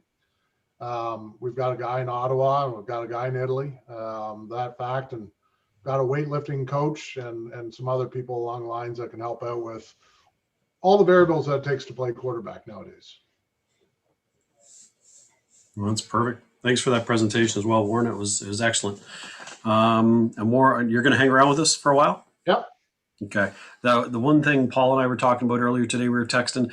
If a question as what's going to happen now, JP's going to take over talk for a little while. Kris Sweet's joined us. He's going to do some O-line stuff, but definitely any of the coaches that are sort of watching YouTube live or even with us right now, if a question, Warren definitely is a guy. He loves to talk football. He loves to help, and just chat about different things. So if anybody has a question, don't hesitate. We were talking. I've talked to a couple other presenters today, and football guys love to talk football, right? So don't be shy and don't hesitate to ask if you have any questions. So as I said earlier off the introduction, I met JP a couple of years ago when I was down as a guest coach at Carleton. JP kind of hails from Quebec City. He played at the University of Ottawa with the GGs, was a head coach, and then he moved over to Carleton as an offensive coordinator and got a great wealth of knowledge. And I know as at the time that we've spent chatting, he really does a great job of being at the U level, bringing it back down to what some of the youth coaches and maybe guys with less football experience of how to actually implement it. So JP will give you controls, and I texted you if you've got any video, when you go into that share screen, go into optimize your video, that might help a little bit as well. So I think that's in the advanced settings when you get in there. Okay, I'll try to figure this out. And Rick, like if Coach Kris wants to present, like how much time you feel like, because I can go from 15 minutes to 2 hours. So you have like kind of a. Last week I was on here till 1:45 in the morning. So as long as I have breakfast ready for me, I'll be good. So. Okay. All right. Yeah. So maybe, okay. So I won't, maybe I'll show then, go share my screen. I'll share with a little bit of video to just piggyback a little bit maybe on what Coach Warren talked about, looking at advanced setting. What's it called again? When you call up screen share, I think it's in the little side arrow on the side of screen share. Yeah, up to bars. Okay, I got it. Yeah.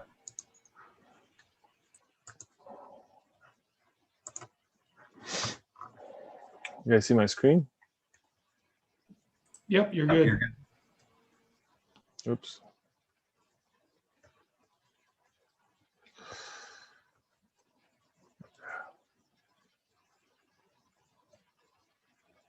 Can you still hear me? Yeah, we can hear you and see your video. Yeah. I think I muted the sound for a second. Okay, so I thought I might piggyback for just a couple more, I don't know, see how long we want to go through, but I don't have clips of Indy, but we have some film of games. So one of the things that Coach Warren talked about, like time, timing of routes. So, into the two things that, he talked about, eyes, hands, and feet, I'll really focus here on feet, and then I'll go talk about what we do with our quarterback on the mental side and kind of help that anticipation aspect that he discussed. One of the things that this is like our first, I think, preseason game ever. So you have all pretty much all high school people trying to play against university age people, and mostly in Quebec. So you have 17 years old going against 24 years old here on this field. But one thing I always want to do with my quarterback is start under. And I find like that really helps focusing on the feet and bring a big focus for them on being accurate and efficient with their feet. And when we get into gun, it seems like you can move a little bit easier and you're kind of losing track potentially of how efficient you want to be with your feet out of gun. And we're trying to make that same transition in gun and be very, very efficient with our feet. So, from under, it's interesting because Warren talked about some of the movement of the upper body. So at the end of the drop with the shoulder breaking down, but when you have a lot of momentum going back, you might have to dip a little bit your front shoulder and kind of lift it after. But one thing, so even from under, right? So we're talking about like under center stuff. Sometime if you're a gun team, mostly in high school, and your quarterback never take under and you want to go short yardage. So we talked about, bottom hand pressure, right? Trying to have no gap basically between our top hands and the ass of the O-line. as well as no gap between both hands. So it's pressure on the ass of the O-line, but from our bottom hand, not our top hand. So we eliminate both of those gaps. And then also Warren talked about like moving the center of the body, so not just stepping. So from under, often like it's just a step. So the body kind of rotate on the spot. We're trying to force the quarterback to move off the spot as fast as possible. So we want to gain ground with that first step going back and not just pivot on itself. And then the other thing you can see, even if we don't go to the tight, is that left foot that's pivoting is going forward, where we're trying to eliminate as much as inefficient movement. We want that left foot to just pivot in space, but not go forward like this, not take a step forward. And this play action, but like a big drop where he has a lot of momentum going back. And then at the end of the drop, we're gonna encourage him to drop down his left shoulder here to regain power and be able to even throw out of the hole. And I'm going through those clips because we don't have a lot of clips from under, but I kind of mentioned we're still going to start that, like even sometime in obviously off-season stuff or in the summer, kind of make sure we have a new quarterback coming in, we can introduce things from under. So this is a little bit more like a real drop back. I believe it's a 5 steps drop from under. So again, like left foot trying to pivot, not go forward. So that's not terrible. It's going a bit forward as it's pivoting, but more pivot than going forward. A big step to start. If we're doing a 5-step drop, want to go 3 big step to start and 2 gather steps. So 3 big step. So that's his 3rd step hitting the ground. And then the next 2 are just getting under control. Again, from under, we got that left shoulder drop, get under control. He could be throwing out of the hole here.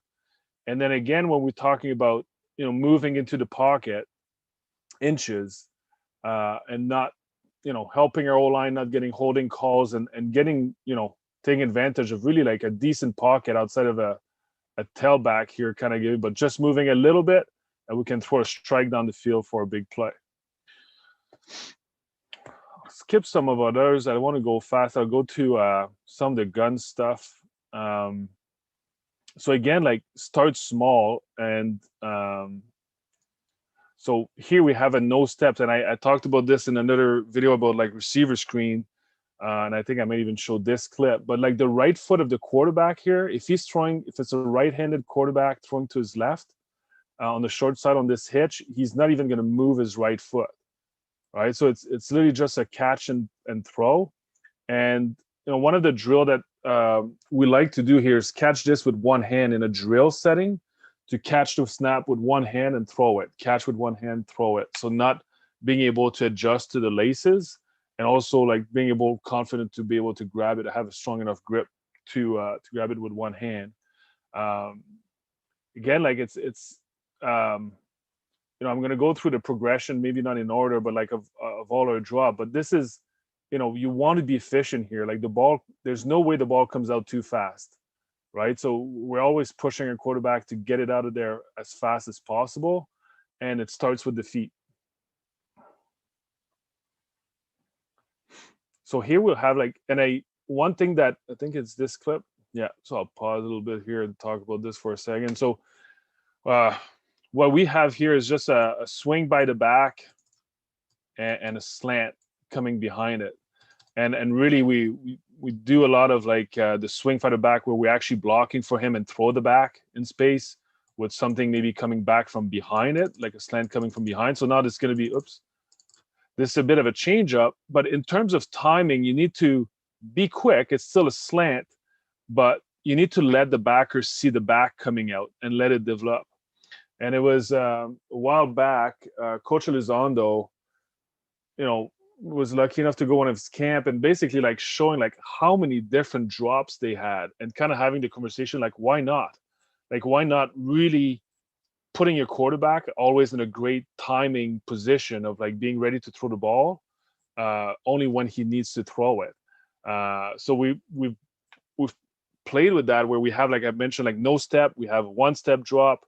We have like, which I call a 2-step drop, a 3-step drop, a 3-step drop without crossover, a 4-step drop, believe it or not. So that's a bit like the false step that Coach Warren talked about, but it's built into the play. So now he's going to catch and move his left foot first and then get it to a 3-step drop. That makes 4. and then a normal 5-step drop even from the gun.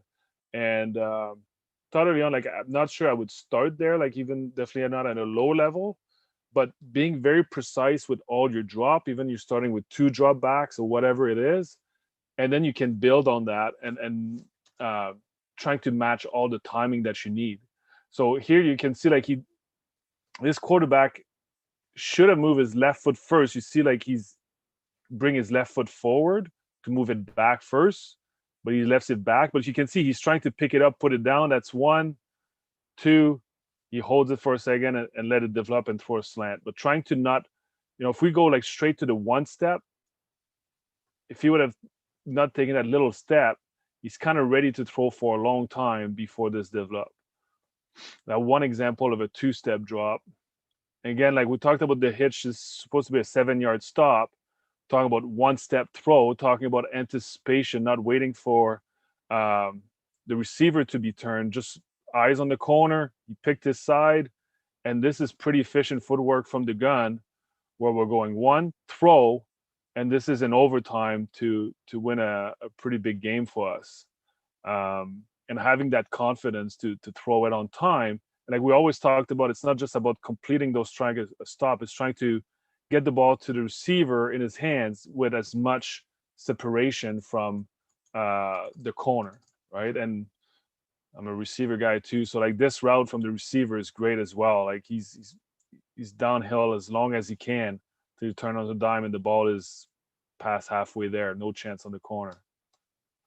Can only maybe make a tackle though, but we definitely get a nice completion. Same thing here. So this put this one right after, where now we're to the field, a little bit longer throw, and we're going 2 steps. So a little bit.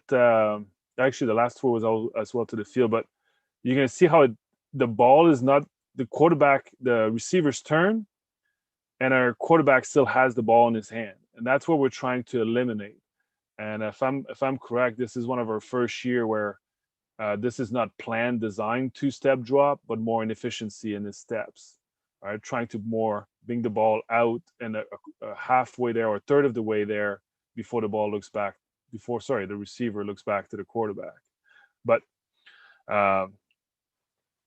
you get the picture of like the timing of the steps will affect a lot the timing, obviously. Just showing this a little bit. So some slide pro drop where we're going to your right or your left. We're still trying to count steps.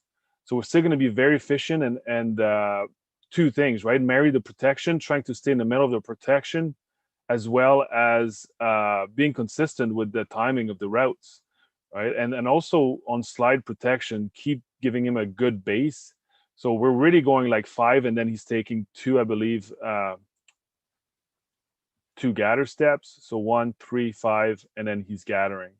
And that's going to be pretty consistent, left or right. 2, 3, 4. So, okay, so here's a good example where he has to cut this short. So it's cover 0. He's thinking on block, and he's throwing backside. But what I like is even without any someone free, he sets his feet and then protect himself and drift away.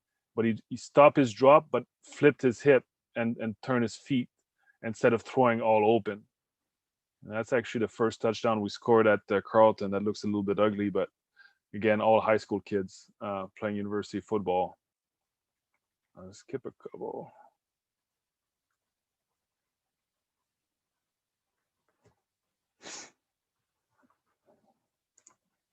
Touch on this quickly. Well, this is so we have the Sally or full roll from the quarterback. So this is going to be play action, full roll, basically.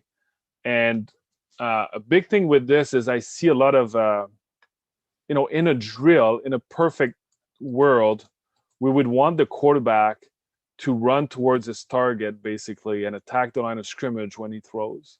And this is how we drill it. And we're trying to make it maybe not the nicest picture, but like I've seen, you want to make it a realistic curve coming back and attacking the line of scrimmage. Now, when I think we had a conversation on this call a couple of weeks back about throwing off balance and, teaching a quarterback first to throw with proper technique before you go to that. But on the move like this, and this is not a protection. So we're going to have a lot of people in our faces at times. We're going to be running away from people, or we need to surrender and throw, what I would call. So stop that drop and throw faster.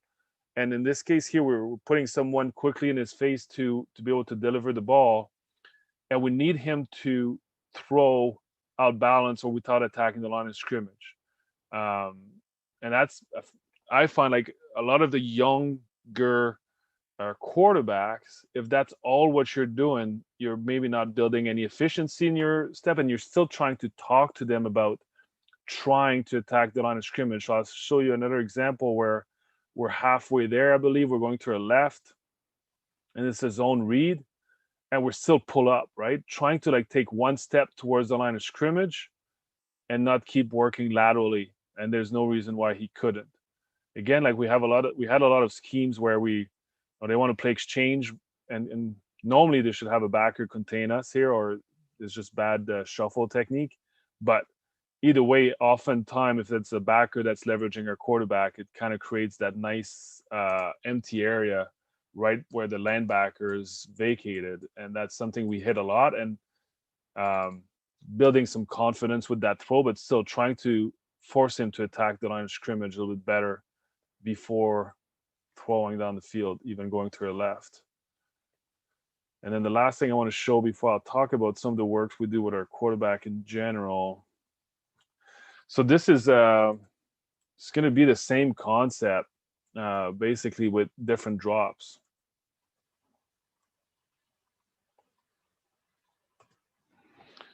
And again, all from shotgun, and trying to be very precise with what we want to do with our drops.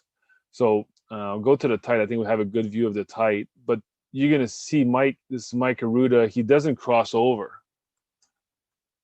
So he's going one, not cross over, 3 and a hit, and he's throwing. And not how he's supposed to do it. He's supposed to be crossing over, and you can kind of see he's a bit ready to throw early, right? He's waiting for it, and he could cross over and throw on timing, build more time, more efficiency with his feet to work the timing of the routes. Maybe he's trying to compensate for the snap, but realistically, that's definitely not an excuse. Really what he's thinking is he's not reading, and he wants to throw the under the whole time. And he's hurrying his feet and just getting ready to throw the under no matter what. If I know Mike, fortunately, on this one. And then, so it's going to be the same play here over and over again. So I want to show you an example, a little bit of I think he's a bit fast, but he's switching his feet right before the snap, whereas the snap, and he's going to take a 4-step drop, what I would call. So this is a planned step 1, and then he's taking a 3-step drop from here with a crossover, and he's throwing an over-under concept. So, and I'll show you maybe one more or two more, but all what I like, this is the same concept. So my point is like, so this is 5 steps from the gun, and look how fast the quarterback has to take his steps, right? So it's the same concepts. The routes are the same depth. To hit this on time, he's going to have to go really fast with his feet. And I think to Coach Warren's point, like going fast like that, he wants to feel like he needs to stop his momentum and shift his weight way forward instead of potentially being a way more rhythmic 3-step drop from the gun. But what I wanted to show you all that, and you could have like a real 3-step, which would be like a typical drop, I believe, for this type of play, would be a 3-step drop from the gun. But in anything that you're teaching, even if you're starting with 1 drop or 2 drops, being very efficient with your step and precise, and then matching that with your routes, right? If this, like, there's different things that can work even for the same route. Now, one thing for sure is like one of the quicks or the RPOs, because the ball needs to come out fast, there's maybe less option on what you can do or what the quarterback cannot do in terms of steps. But in general, for longer concepts, you could have like, Coach talk about Danny Brennigan taking basically a 1-step flat-footed and just wait for it. But, whatever you decide, I think it would be important to be consistent with it. So you want to be precise with your steps because that's going to affect a lot the timing. And as we talked, I think in different evening here, like timing in the passing game is pretty much everything, right? So where the receiver crossed the line of scrimmage, how deep they go, and how long the quarterback holds on the ball will all affect the timing. Any questions there? Thoughts? Comments? I'm going to switch screen here in a second. Nothing from YouTube. Anybody have any questions? Just feel free to unmute and go ahead and ask your question.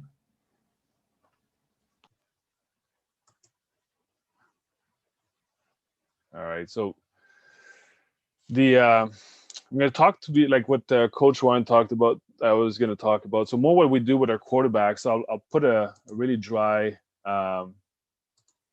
Word document and maybe gives ideas and discuss some of those, but that shouldn't take too long. So one of the big thing, preseason work. So like even we talked about, if you want to change anything with like throwing mechanics, that would be like start in December or whenever your season end or 2 weeks after and build that towards training camp. Don't start doing that in training camp.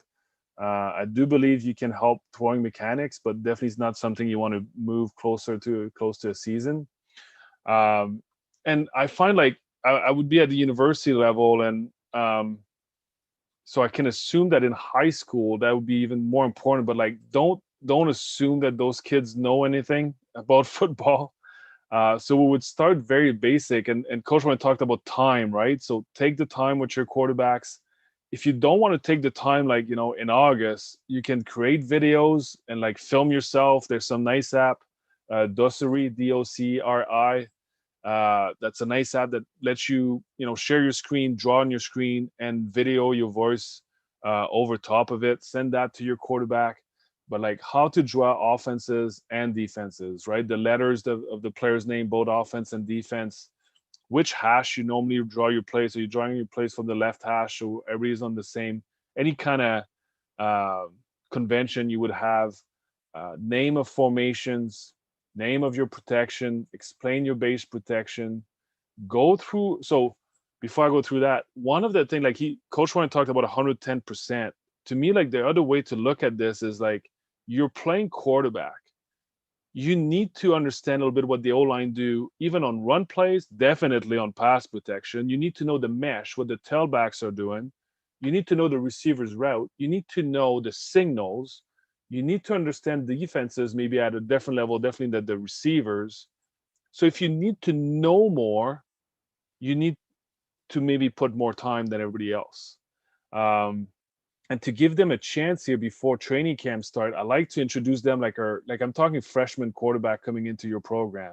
Like introduce them your base pass plays plus their reads, the base run plays plus the mesh, what's cadence, the signal, whatever you're doing signal with wristband, what's the call in the huddle is going to look like, what's the base defensive coverage we're going to see, or fronts, or the way defenses rotate, what you call those. Where we talked about like, hey, understanding the difference between bump or Frisco or H over Hobo, whatever you call those things, start getting that communication and language with your quarterbacks set up, right? I thought I could maybe.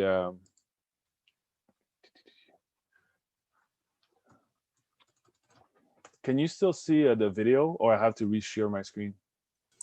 We got a black screen right now, JP. You'll have to reshare.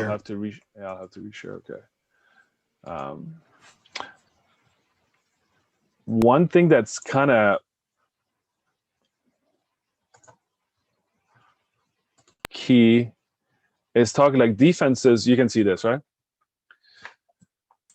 Yeah, we're good now. Sorry. Okay, sorry.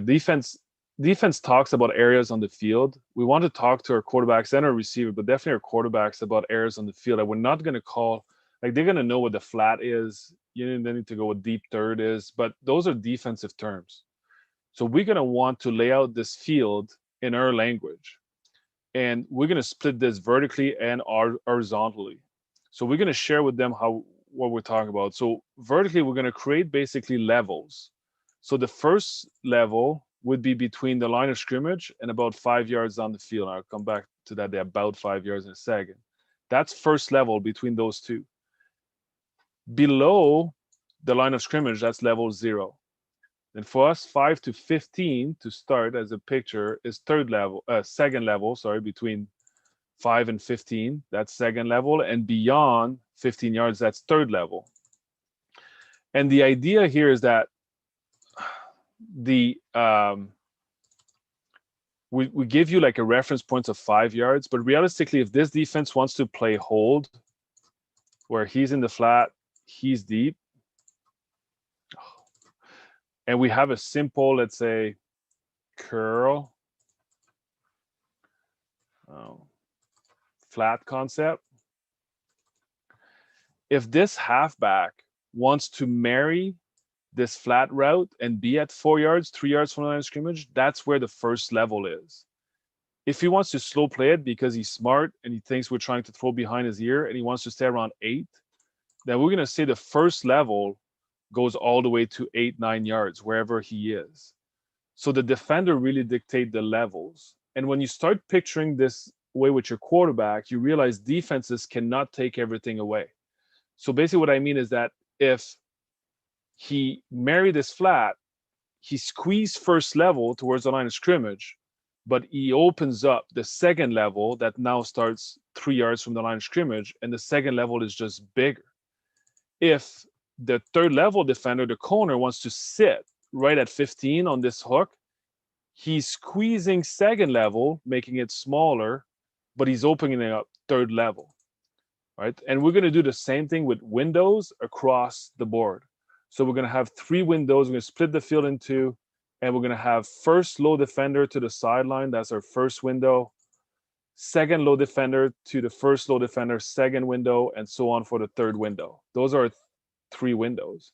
So they can start, maybe this low half can maybe squeeze the first window, but that opens up the second window, and so on and so on and so on. So that's a concept we'll instill with our receivers, and later on with our receivers quarterback, to just talk about how we're dividing the field as an offense. And even like, if you're talking about like a 15-yard in or a hook, sometime we'll be able to tell the receivers, don't sit this one in the second window, wrap it all the way across in the third window.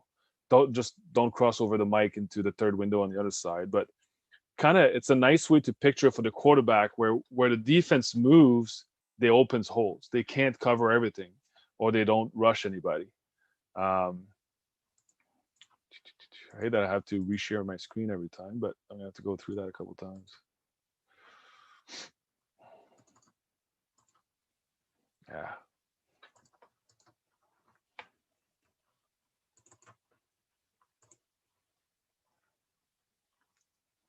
Sorry, just having trouble resharing.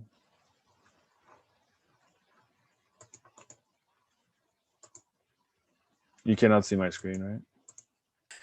Not yet. Are we going to need to call Colson? Or are you going to have to run this through his phone or something? Yeah, I hope not. I got it. Yeah, I was stuck in DV Sport for some reason. Oh, I was just about to start singing. All right. Please don't. So that's level in Windows. Then I just put a bunch of other things you can talk about before, I think we would, but scramble rules, what that looks like, name of routes, backside, frontside, and technique, motion, drop backs. So, there's a lot to go in before training camp start, and the sooner you can kind of cover some of those things, I think the better set your quarterback. Oh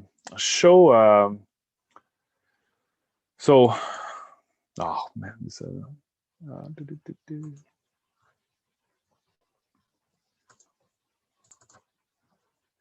You see 2019? Sorry to ask, I should set up a second screen, but yeah, we can. Okay. So that's just to I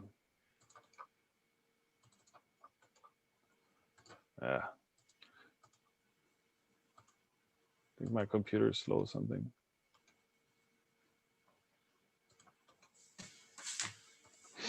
So our quarterback at the beginning of training, actually all of our players, this is my favorite way to do things, they would get a playbook with no plays in.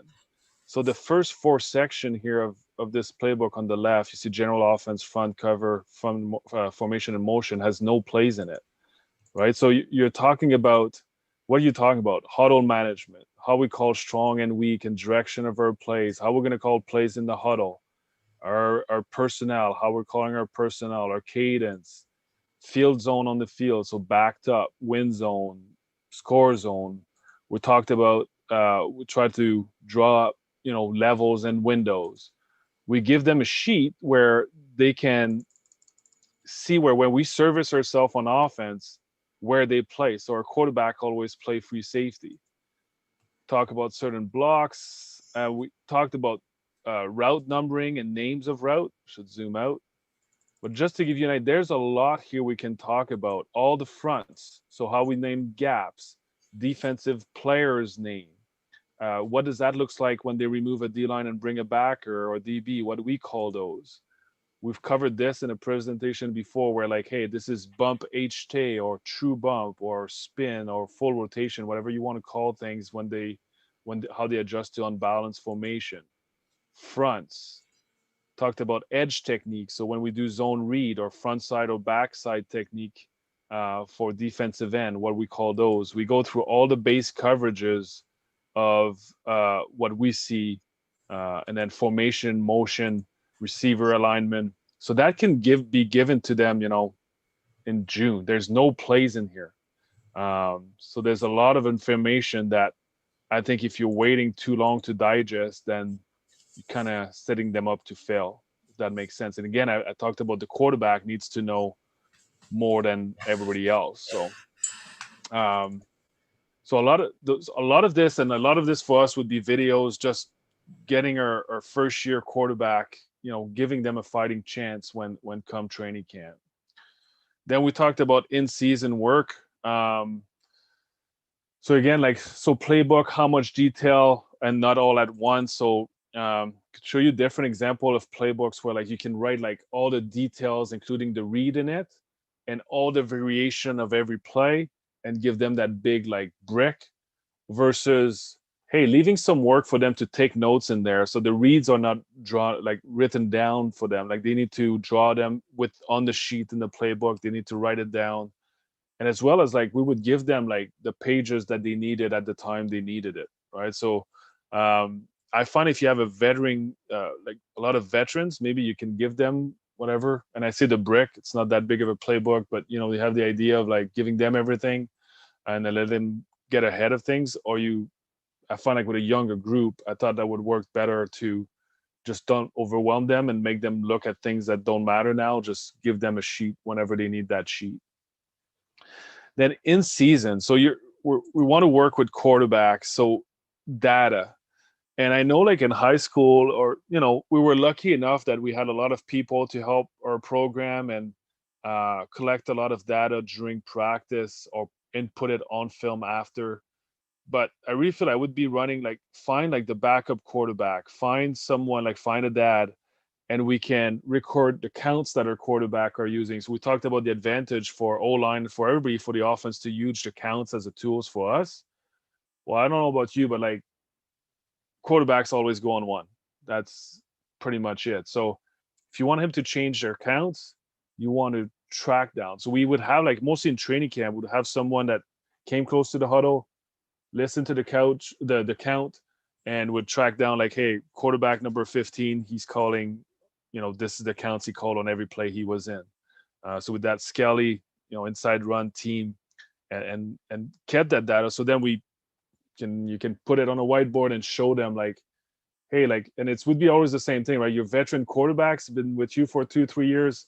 He's all over the place. It's great. And the first year player that has a lot of other things to think about, he's on one all the time. But data, so Warren talked about looking the day after a game of completion percentage, maybe on corners, but for you, even in training camp, one-on-ones, Skelly, team tracking down who the ball was thrown to and what's the result. So I broke it down to what I would track is counts, the route, the receiver, and the result. You can go crazy and pro camps where you're going to go hey, was that to the left or the right, weak or strong, where's the ball placement, and have a code of high, behind, ahead, low ball, whatever. But like, I don't think you necessarily need all that, but like to go back after a week of training camp and realize that your starting quarterback never completed a corner route to the field in any of Skelly or team is maybe an interesting stat to know.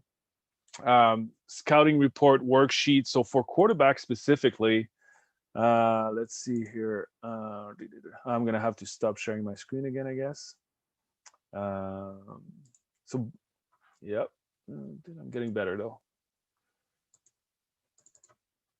You see the Excel sheet?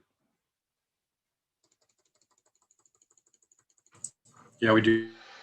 So this is just a sheet. I literally just grabbed a year and grabbed a quarterback scouting report. So like, hey, against whoever we're playing here, write your name, name their top 3 coverage, defender you're most likely to face, including the free. Give an example.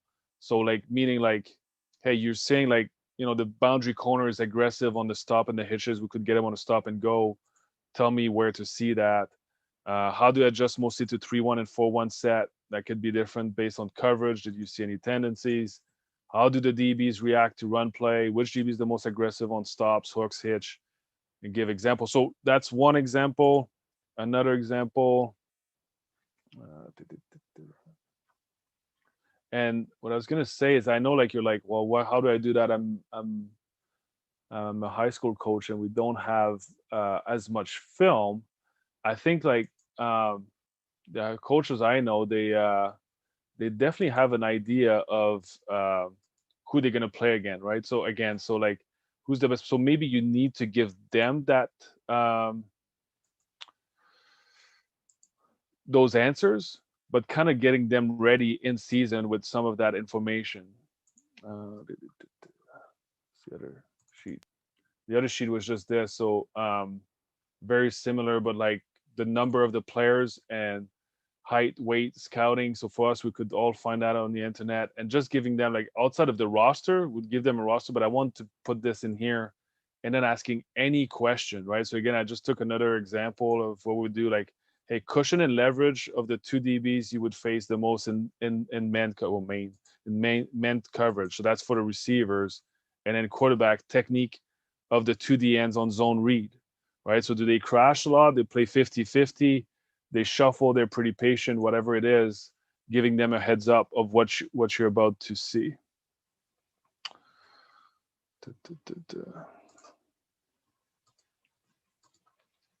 I'm going to be a pro at sharing my screen.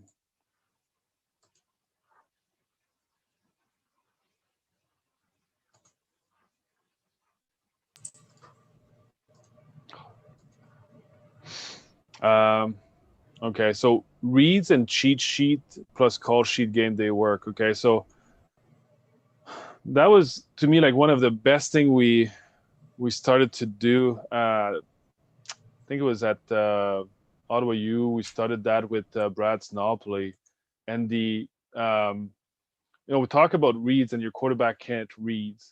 So first of all, like being able to communicate those reads to your quarterback, I find is half the challenge. What I mean by that is a lot of time I hear coaches talk to their quarterback about reads, and it's like a 5-minute conversation, right? You're going to see the free, and then you're going to put your eyes on the corner. And if the corner plays 50-50, then you're going to hold on. And it's a conversation. And that's great, right? You're teaching a read. Great. Have the whole conversation. Try to not make it so gray. It's like a little bit more black and white, because we know the game is going to be gray at time. But as a coach, I think your role should try to make this as black and white as it is, as you can. And the biggest thing is at some point when the quarterback has understood the read. So like if we have the simplest pass play I can think of, where like the receivers are going to go 7 yards down the field and turn around, all of them. That's all what they're doing. What are you telling your quarterback? How is he going to know who to throw the ball to? So we talked about anticipation. So we're going to talk about, okay, we have to make a decision, quarterback pre-snap, on which side we're going to go on this play. So you decide pre-snap, you're going to your left or to the weak side or whatever it is. Once the ball is snapped and you get your eyes there, whatever it is, I'm going to look at, outside in or inside out, whatever you want them to do. and like how you make those decisions. I base my decision on which side I go to based on cushion first, and if equal, I go to the short side of the field. Great. So now that you've talked the quarterback about the read, you've shown him film, being able to verbalize it really fast is key, because we talked about a lot of things go on before the ball is snapped, eyes, getting all that data. I want him to be able to picture what the read is. So if he's able to communicate with me in 1 second what the read is, then I feel he has a chance to see it as a picture and go execute at any point of time. And to do that, we would give codes to a read. So in the example I just gave, it would be just cushion. Sorry, so we start with the free. So free, cushion, outside in, right? But it takes 1.5 seconds to say, what's your read on scissors? Free, cushion, outside in. I know it by heart. So if the stupid 3 receivers have asked me the counts 5 times, and there's a bunch of things going on, but just before the ball snap, I know. I see the free, he's deep. I'm going to get that ball. I've seen the corner. I can picture my read in 1 second and execute the read. And then as we started to do this, there was a need for potentially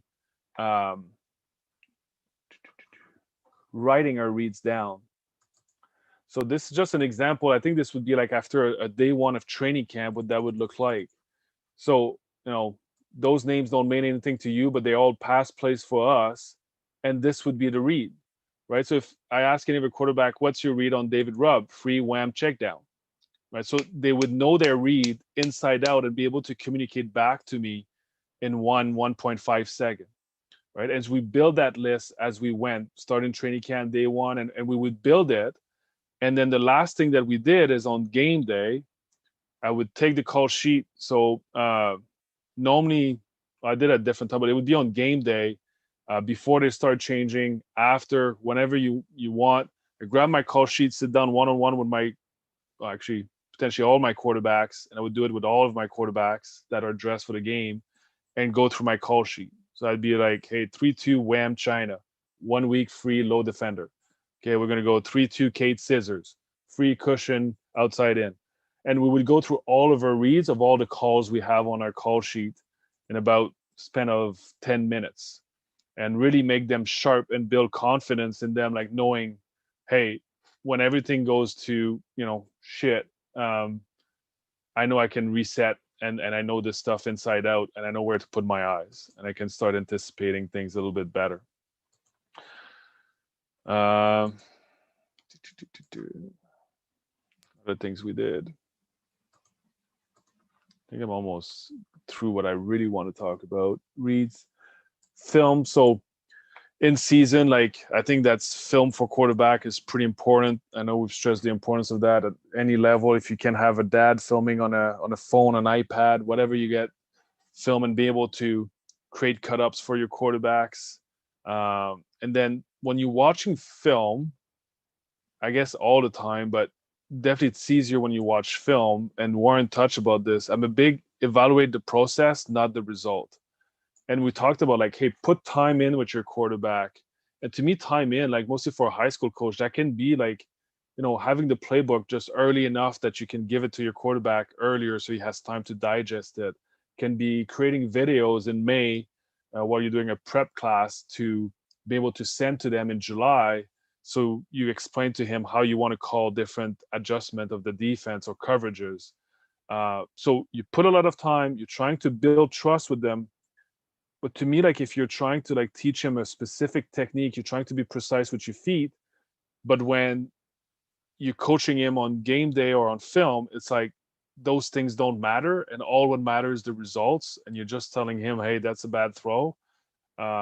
Hit the guy in the face mask. Then you're kind of cutting him, you're kind of cutting a little bit, to me, a bit the trust. Now that doesn't mean you cannot address it. You can after a game, you can talk to your quarterback and be hey, we're going to go with Johnny if, you don't complete some of those passes. You want to be direct with your quarterback, but I think when you're evaluating, you want to, coach what he can control. And that's often the process and the things that you've coached him. So if you have no film, the one thing that I we didn't talk about for the quarterback. Like to me, like just in general, I guess for everybody. So record the calls. So like in practice, know which calls you've made. Can make notes to talk to your players at the end of practice about things that happened, and redo the plays. Right? If you went to a pro camp and they filmed from 3 angles and they just ran a lot of plays, it's great. You go back to your high school, you do that, but you don't have film. You're just wasting a bunch of reps. So if you don't have film to do correction, when are you going to do the correction? That's going to happen on the field at practice. You cannot run the practice the same way if you're not filming.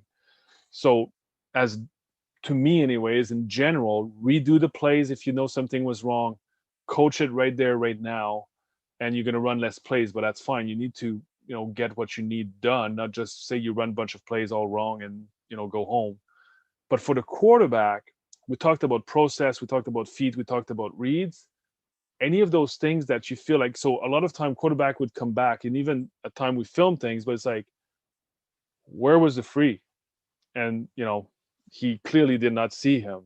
Hey, we're redoing this. I need my quarterback to build confidence. He can read this free on this play and go opposite of him, right? So if you know he did the wrong way, ask the defense to do exactly the same thing, and ask your quarterback to go back, the whole offense, the whole defense, and we're redoing this play. Mini field. So the day before the game, I don't know if any of you know that term, but the day before the game, the offense would either stay or be early before walkthrough, and we would take from the sideline to the hash only, to the hash closest to the sideline. And we would run all of our plays as an offense back and forth. And the key thing is we would call also situation. So it would be like first play of the game, left hash, 3-2, whatever you want to call. We would walk through the play in mini field, like they didn't go to their real depth. A chance for you to remind them, like, hey, remember, we need to block, we need to have, eyes on the sand on this, whatever. Hey, 2nd and 10, my first 2nd and 10 call is this, walk through it. First red zone play.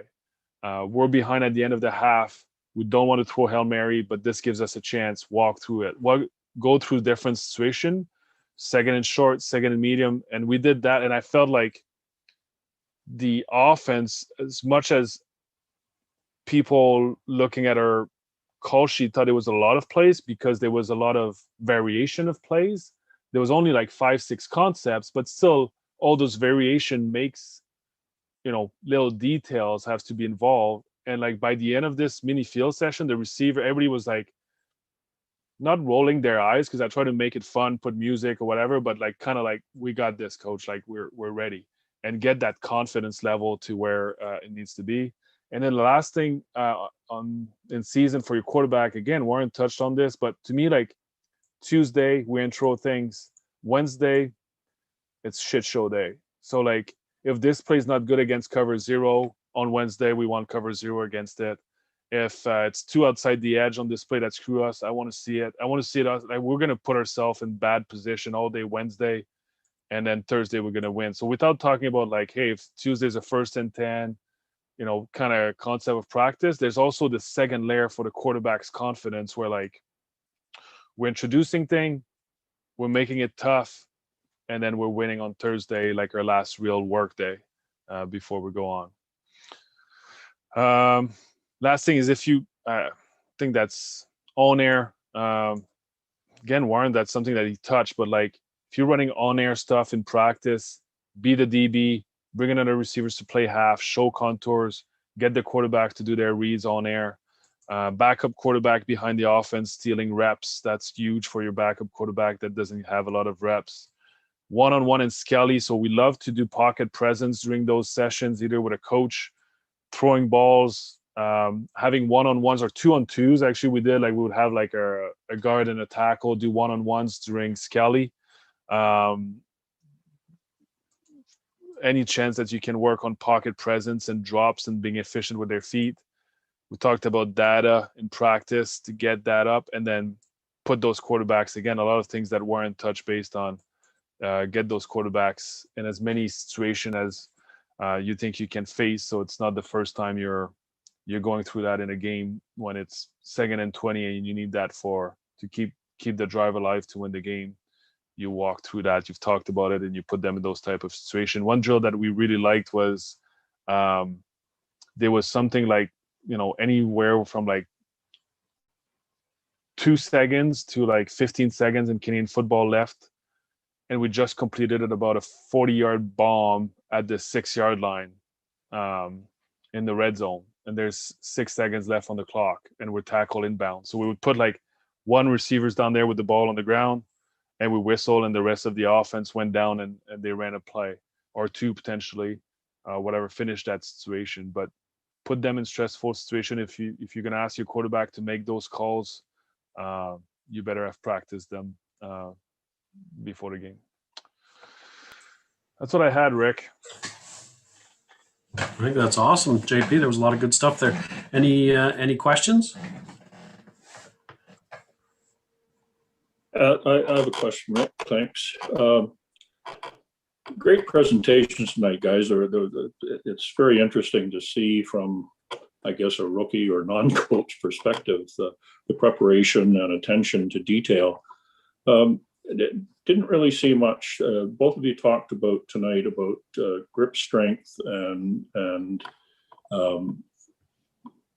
strength in your hands and fingers and shoulders and things like that. Do you do regimented exercise and or gym weight programs? Would part of finger strength involve fingertip push-ups? I know we used to do those years ago when I was in school, but do you take an active role in their exercise programs? Got it. I got one for you, JP, if you want. I think what I said to you, Paul, in regards to a lot of the workout plans at university level, the players get a workout plan with their weight coach. I would always add variables to that program because I didn't think they were specific to the quarterback. But for the grip side of things, I don't do them. I give them the drills. I'm one of those guys kind of like, this is the path, follow it if you want sometimes. But, the old rice drills where they can do the rice of the sand to get grips. But as I mentioned to you, I do tell them every time you're in the weight room, carry your weights, squeeze them from the tips and do those sort of things to help enhance them. And then as JP had mentioned, there's several drills that we'll do when we're on field to help them with the grip strength. I'll do a tug of war with them where they hold the football at either point. I threw my football away, sorry. We'll hold it at either end and play tug of war, trying to pull it from each other. Just that different little challenge drills like that. It might be during special teams or something where we're pushed off to the side and we don't want to cause a scene by throwing the ball around a lot. We'll start to implement little things, the in-between stuff that's important. And the only thing I would add, I feel like we do a lot of the same things, and is just practicing at times with a wet ball, even though if it's sunny outside, we put them in that situation where you want to mostly like you have a nice training camp where it's sunny every day, and your first game is going to be in the rain. So putting them in those situations before it happens.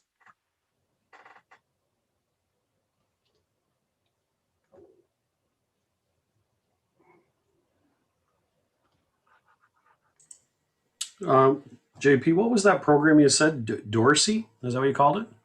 Yeah, Doceri. So Doceri.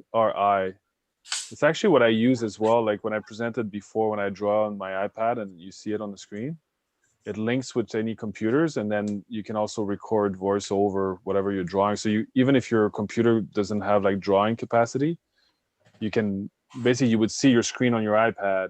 You could draw on top of it, and you can record your voice, and then you can send the video to your players. I've used that a lot, upload it to YouTube or channel or wherever you want to share it with them. But I've used that, like I've done actually like full, like I would do like for the first year players, the first week of training camp, all of our insertion meetings would be on that. So like literally like the first year players, they would show up to camp, and we had rules. So it was hard sometimes to get a kid from BC to show up 2-3 weeks before camp. But like he would have, like when we go through our first week of installs every day, he would have seen that meeting. Like it's not the same meeting, but you know what I mean? Like he would have seen that install before.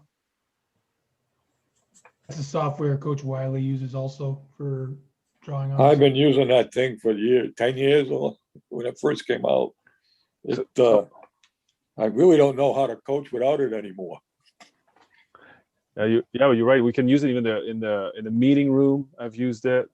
Coach White, I've never paid a license yet, so I'm not sure. No, I had. That's gonna happen to me one day. When I went to the Cleveland Browns, I showed it to the guys at the Cleveland Browns, the video guys, because they're the guys and the IT guys. Right. The next thing I know, all the coaches have them in all the offices. And any meeting room you went into, all you need to do is carry your iPad, because it would automatically connect itself to the PC or whatever was in the meeting room. Okay. And then you can just carry your iPad around any room you want and be able to connect on. So if we were in a meeting, okay, and we all had our iPads in front of us, and somebody was talking about a play was up there, right, you could draw on your iPad, okay, and you could show it the point you're trying to make, because you want their eyes to go to the point you're trying to make. If you're trying to coach off film and you don't have a pointer or you don't have something that's going to direct their eyes to that fine point you're trying to make, there's too much space for them to look at. This really helped with it. And then what I did, just so for you guys, there's different backgrounds you can get. Okay. So with the line now at Ottawa, I give them different things every week that I would send out to them. But I would take and put up the chalkboard, the black chalkboard. And then I would take the pen, the Apple Pro pen, right? And I would click on the white ink, and it looked like old-fashioned football. We had the blackboard and the chalk. No fucking whiteboards. Forget that shit. If you would have been one of my when I first got into the league, right? You had a blackboard, you had chalk. That's all you had, pal. When you left that meeting, you were full of chalk dust. It was in your hair, it was in your eyes, your ears, it was all over the place.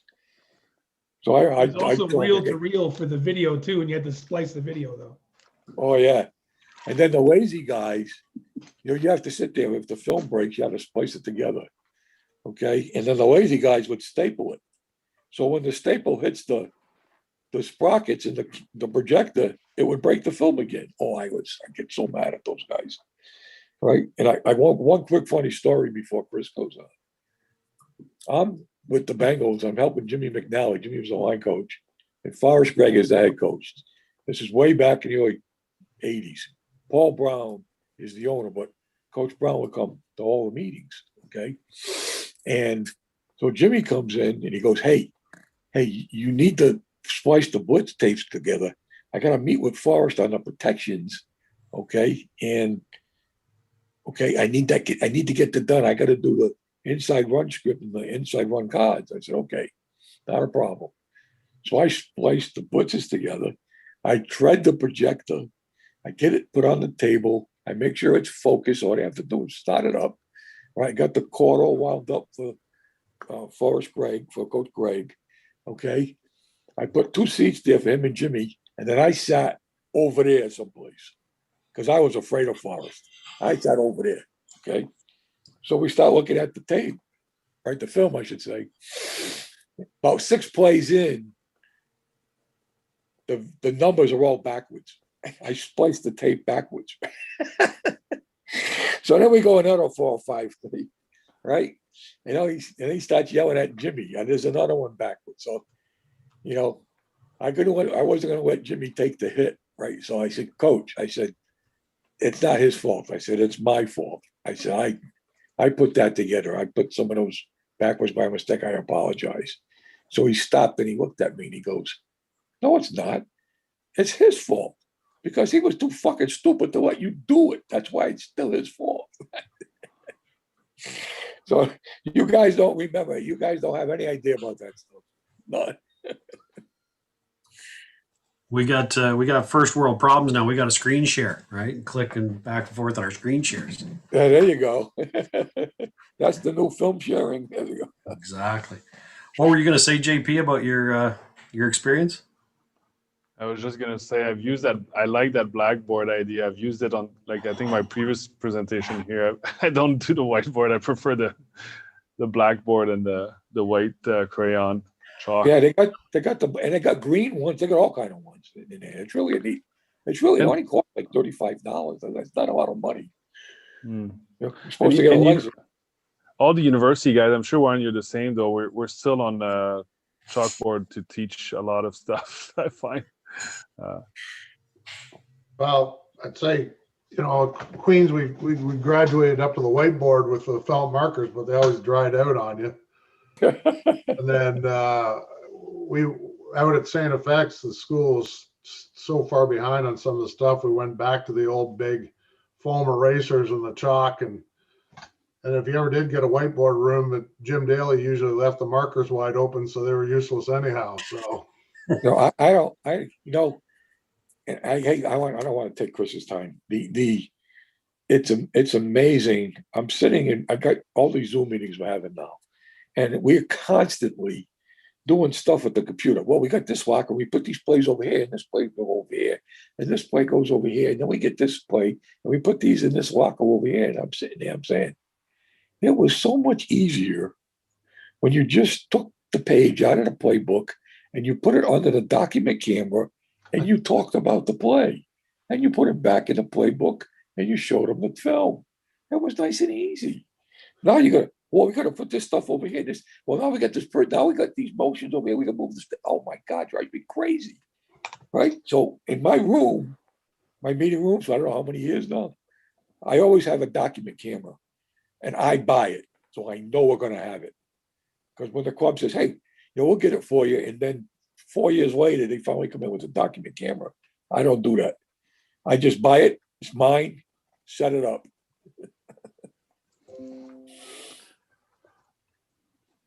Any other questions for JP or Warren before we move on to Kris?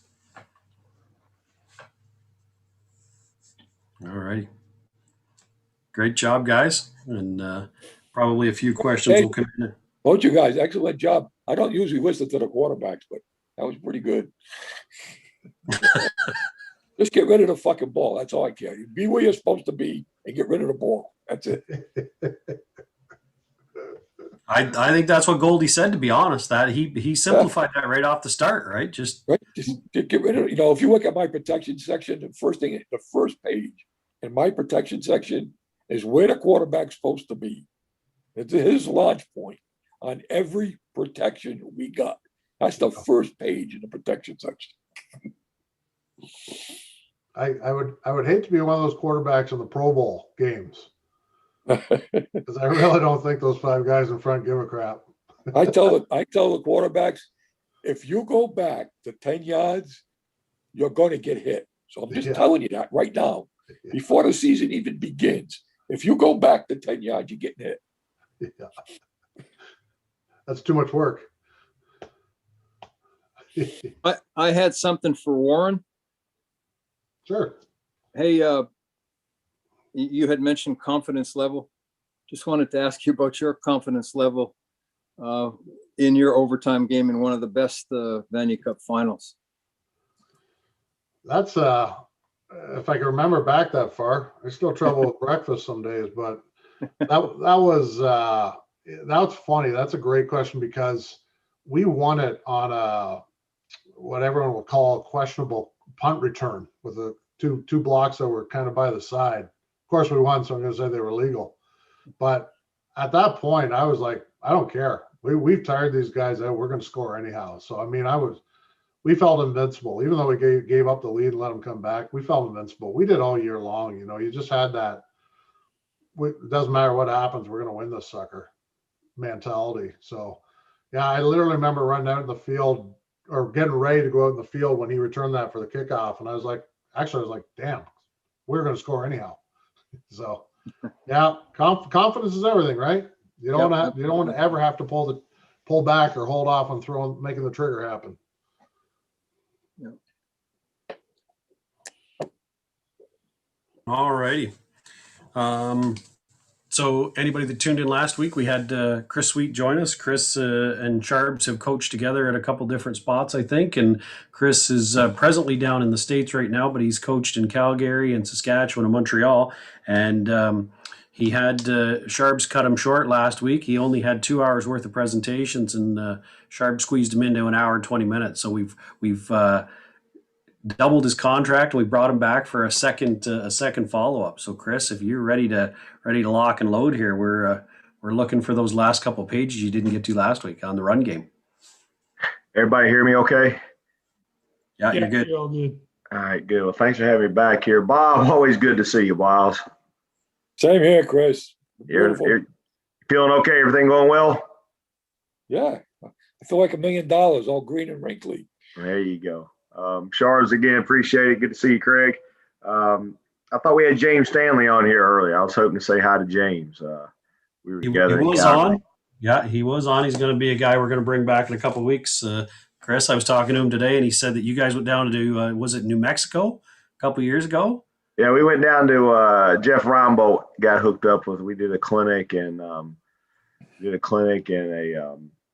workout for in the city of Mexico City, and we had a great time. And Reinbolt, he the only person I know who could speak Hawaiian, English, and he's over there speaking, talking the clinic in Mexican. It was a treat, but we had a great time. James is a good guy. We were in Calgary together, and my wife and I used to have him over for dinner occasionally. So he's a good man. So let me see here if I can get this thing going here. I got my notes here set up.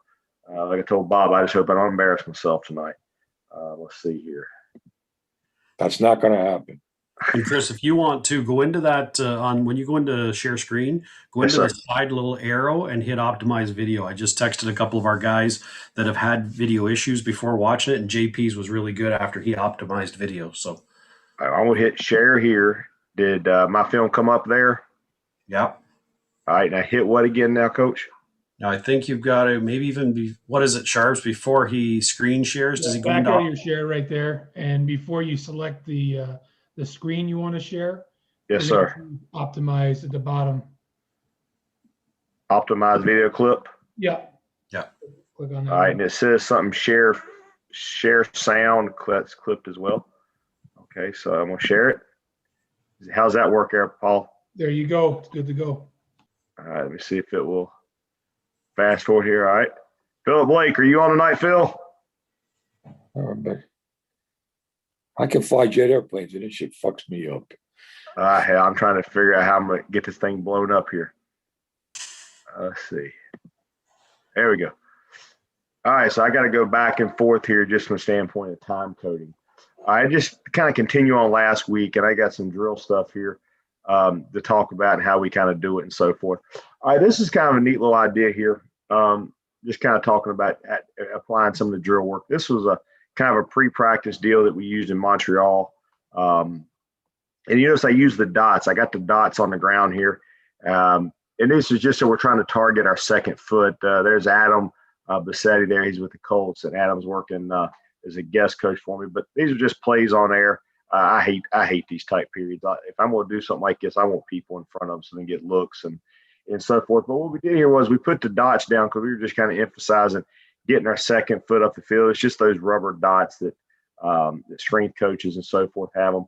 And you'll notice here Christian Matt playing left guard. Now you'll notice Adam and I are kind of sticking our hands out in that fashion just to kind of give the players a blow delivery target. And all they're doing is they're kind of hitting us right up under the tricep area and just starting to get a lift. And that kind of, we're emphasizing the low hands and the lift and the climb and so forth, and getting into some of what we talked about last week of driving our knees through the defender, et cetera. And you're trying to put our hips on their hips, resetting our stagger. But I like the idea of the dots because it gives us an aiming point, a focal point on where we want our second step to go. And what I would just do is I would just move down the line. I would just move down the line to, hear the quarterback call the play. Hey, find a player. All right. Tell them what the line call was going to be, et cetera. And then we would just kind of step through it. So there's just kind of a couple of different ideas there, how you can kind of work without beating up on each other. You're short on bodies, may not have pads that day, where the situation may be. But just to give you an idea how you can still get your plays on air, which a lot of people like to do, and I've yet to figure out what the benefit of it is other than just it's gym class killing time. I like to have people in front give us a true look, but just give you an idea, another way you can kind of gain one thing out of the drill there. You're talking about tight hands. All right, here we are doing it in mass. So these are all these guys are working what I call brace attack. We'll come off our outside foot and trying to get our second step right through. A good look at Christian or Matt right there playing left guard for us beside Luke there, far left on the screen. All right, just working that second step into the dot. All right, whatever foot pattern might use. You see Jeff Parrott there, who's recently retired. This is training camp. But Jeff playing right tackle there to our far left as we look at the film. All right, so that'd be a loose 5 on Jeff. He's just taking a normal foot pattern, just getting the second step down, whatever your target may be. We're just using the foot patterns and using the dots as a target. Just this kind of ideas right there to just give guys some ideas on. Sweeter, before you go any further, the previous clip, Jeff's footwork on the backside, did you teach him that, Skip? Yeah, let me see if I can find it here. Right, talking about this one right here? Yeah, I got to Montreal, and just like all, I'm sure Wiles has been through it before, Paul. You heard it. You get a new job, right? And everybody wants to tell you how bad the players are. All right, this guy can't do this. This guy can't do that. And that the first day in Montreal, I told the gentleman tons. I was like, respectfully, I really don't care about your opinion. Let me form my opinion about him. And what I noticed about Jeff when I went back and I watched every game after I got hired, Paul, Jeff struggled moving to his inside. He just couldn't go inside. So we had to figure out, we're going to play 5 Canadians, and Jeff was one of the 5. So we had to figure out something to do with him, right? So we had Jeff he cannot step inside without stepping under himself, tripping, and almost falling sometimes. So we went going to this Paul right here. He just skipped everything on the backside, and he covered the ground, and he was very efficient at it, Paul. Just found what he could do, and that's what he did all 3 years I had him. All right, so does that answer your question, Paul? Those guys that have those deep staggers, so it's a nice compliment to have for those guys.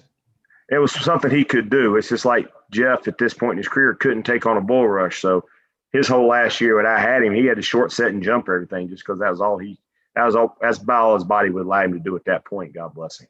So, but here I just keep working the dots here. We'll see what Jeff's got going on here. He's going to his outside. He's got an outside shade. Now I just incorporate the medicine balls.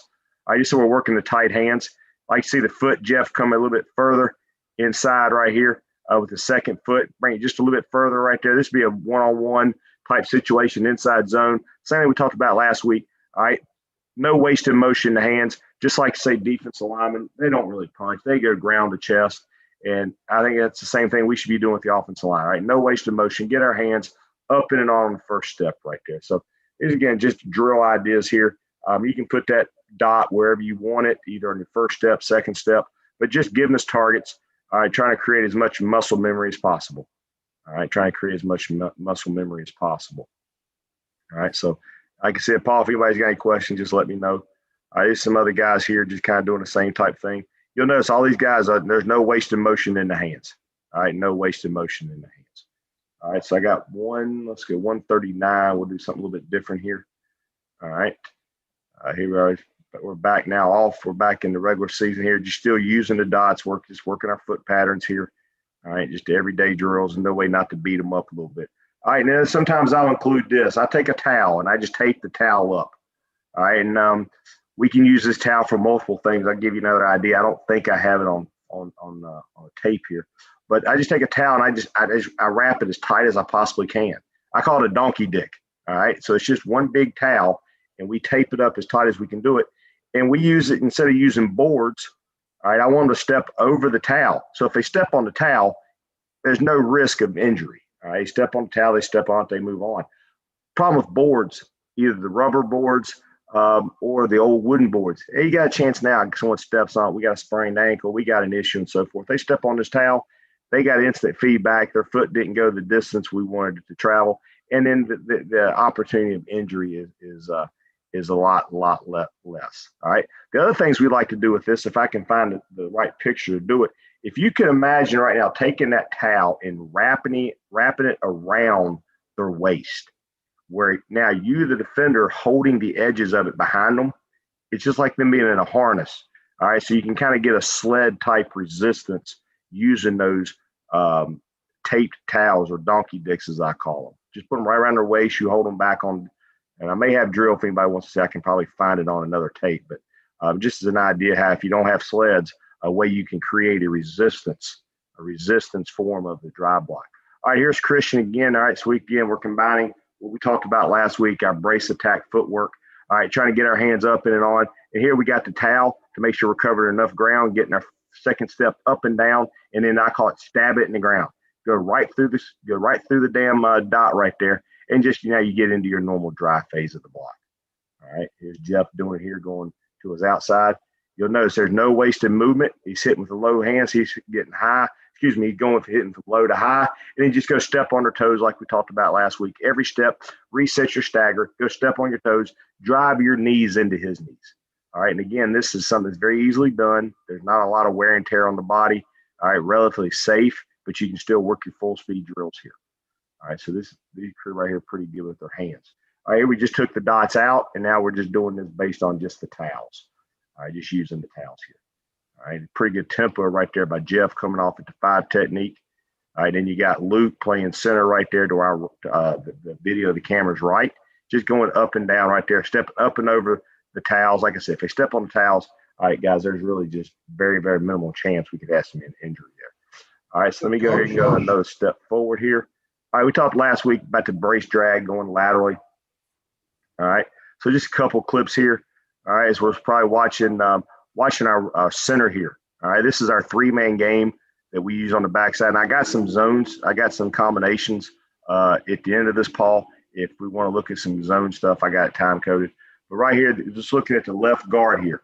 All right, looking at the left guard, we're working a 3-man zone up to what I call the loose linebacker, which is Kyrie here, number 34. You'll notice the left guard right here. He's going to work that shaded nose, zero nose. If that nose goes away, we're going to come back and help on the stand-up mug backer there in the B gap. So you'll see Christian is going to work lateral footwork. If anything's in his gap, he wants to drive his head back across, all right? Now, let me just reiterate this a little bit here. And this is a common error that I find with my young men today is where does my gap start and where does my gap end? But right now, Christian kind of feels there's a little bit of hesitation right there by 51. All right, and he wants to probably what I call rewind back to help on 52 to help the backside tackle. But that defender stayed in his gap. And what I try to do, gentlemen, when I talk about what is my gap responsibility. All right, so right now, if I'm the left guard, my gap theoretically starts from the stripe of the center's helmet to my backside shoulder pad. So anything that shows up in that area, and I can't draw here, I apologize, whatever shows between the center's nose and my backside shoulder, that is my gap. So anything showing, I got to stay on it. So right now, that guy's in my gap. Christian should transition a little bit quicker off this drag to get his head across. All right, so that's just one example of the drag. All right, is there a question? Chris, you want center escaping that fast? If this was wide zone, Wiles, yes. If it was a wide zone right now, Paul, the way Bob, what I've kind of changed here, Bob, is I call it like a running stop sign. Bob, he's going to sprint. He's on a sprint course right there, Bob, on the wide zone. I'm a little faster with it now, and I'm trying now to take my second step, Bob, might be in my left foot, so my right foot is going to gain a little bit of ground, but I want my left foot, Bob, almost not to cross over completely, but maybe go toe to heel as I'm sprinting to take off through the nose on what I call a quick scoop, Bob. Does that answer your question, Bob? Yeah. And then I don't want him to get that much into it. I want him to really stick the hand out and really try to create separation. So now the guard can be a little bit quicker through it. All right. Kind of maybe changed a little bit as the time's going on, Bob. I see his shoulders square instead on the same angle as the back, Yeah, I'd like to see him in a sprint takeoff, Bob, where he's on a 45 right now. And this kind of goes back to, if you remember your clinic a few years ago, Wiles, where I talked about running to spots and everything. Yep. All right. Now I tell that center, if he's on a quick scoop or what I call a skate where I send him through, Bob, on the wide zone, Bob, he'll find 34 in the front side C gap. All right. So I love talking to spots. I think that allows you guys to play fast. So if you ever want that there, Paul, I'll be happy to spend time on that one as well. But just sprint to the front side C gap, and that's where you're going to find him. And we didn't get it done there, but I do believe that's where the block's going to take place, guys. All right. So here we're just working the brace drag again. All right, now I got it on the outside, the inside edge of his foot in this scenario, since he's the left guard. Put the damn towel around the inside part and make you just step over it. As you can tell, if he drags and steps on it, no big deal. All right, we're just isolating and forcing the player to gain ground on the first step, just trying to create the muscle memory. All right, but I really like those towels. They're like I said, you could use them for multiple purposes here. All right, so this would be Christian here going to his outside on a combination with the front side tackle on what we call a tuss, which is a combination between a guard and a tackle in my world. Him just working lateral. You'll notice at all times, like we said last week, there's no wasted motion in the hands. All right, if the camera's behind it, we would be able to see Christian's hands drop between the crotch or between his legs around his crotch area. So there's no wasted motion. So we can get our hands up in and on. All right, so let's see. Kris, we got a question from Warren. Yes, sir. He's asking hands versus flippers. What's your feelings on that? I think you both. I think if we're in a one-on-one situation, or if it's a zone block and I'm covered with or without help, I want to go both hands. If I got an inside shade, for example, let's say I'm looking at because the back is set to my right here. All right, in the center now is going to work a combination right there with Phillip, who's playing right guard. Let's say we're working a combination between the center and the right guard up to, I believe that's Sam Hurl 10, I believe it was. All right. I think right there, because it's the inside zone, we might use flipper here. We actually treated this more as a shade. A front side 3, backside 2 eye look. But if I was any type of zone combination and I had a backside shade, I would use more of a flipper blow delivery, or what I call maybe a one-hand bench, where he kind of takes the inside hand and he punches and tries to lock out. So I do both. If it's a one-on-one situation in a zone type scenario scheme, we're going to bring both hands on a double uppercut. If certain backside zones, we'll use the flipper blow delivery. So Kris, that's great. Appreciate that. In when you do the two hands to the chest plate, do you ever find a lot of stalemates because you're going head up? Like I started to try and take away the two-way read for the back. Well, you talk about stalemates and being head up. Our aiming point is we're trying to get outside hat position. So we're trying to get some stretch. You are going to get some stalemates, all right? And the one thing and I learned this from Steve Middleton years ago in Calgary. He was probably the best with his hands that I ever had. And I would watch Stevie in his first couple games as a rookie. He's a PR kid the first year.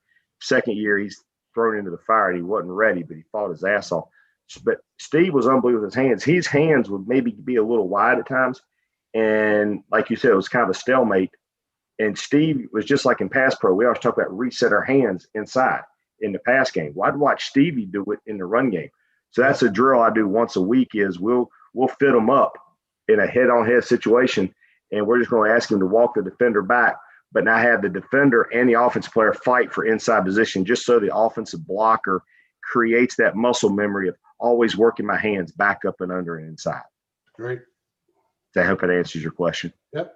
Good. All right. Any other questions there, Coach?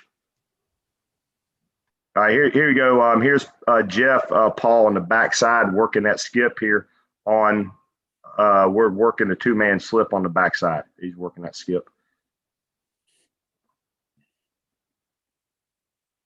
All right, we'll probably have another brace drag here. Looking at our center, we're in a situation where Orlando's a dear friend of mine over in Hamilton. I talked to him the other day, and I was like, you fuckers don't, excuse my language, you suckers don't play fair. All right, they're slanting and moving everybody from double eagle and 4 down. So in this ball game, we all had to work lateral. So a great look at the center working lateral. So they're working a zone combination to 41. All right, 41 right there. And the great part about our league, or I say our league, it's still part of me, Bob. But the great part about the CFL is these guys here are good football players that just haven't given the chance. Well, 41's making a lot of money right now down in the NFL. Okay, that's I think he's with the Raiders. But he come up to the CFL, took advantage of the opportunity. Now he's making a ton of money. So that's the great part about the CFL. But back to what I was saying is we're working a 5-man zone combination over to 41 because of all the movements. All right, so you'll see Luke right here use the same brace drag, and then he comes back to help the center. Help the backside guard. So he goes brace drag, he rewinds. All right, now gives the running back. There's I believe that's our guy Rutt, who spoke about 3 weeks ago, I believe. But it gives Rutt a chance to stick that thing in the front side A gap right there for an ugly 5 yards. All right, which against double eagles, we get 5-yard runs on zone plays with a double eagle. That's a damn good play. All right, that gives us a chance just by we're able to take care of all the defensive movements. All right, and then we're able to come back and get a double team late and allow the backside guard to get a chance. So there was that foot pattern we talked about, brace drag over the towel. You'll see Luke gains a little bit of ground the first step. He stays square. He comes back, helps on the nose. Christian does a great job getting his head across and allows us to stick the thing in the front side A gap. Okay, so there's just the application of the actual play there. All right, so I think that's on that one. All right, so now we've got some rewinds here. I got to fast forward just a hair here, guys. All right. Let's see, 540. 1 second here.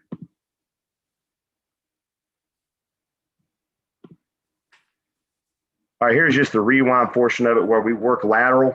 All right, and what all we're doing here is representing the backside guard. Now he's reading the nose, coming back and helping the backside 3, just like we spoke about a few minutes ago versus Hamilton and that double eagle. So I'm me being the coach, I'm giving the illusion that's a nose or a mug backer, whatever the situation may be.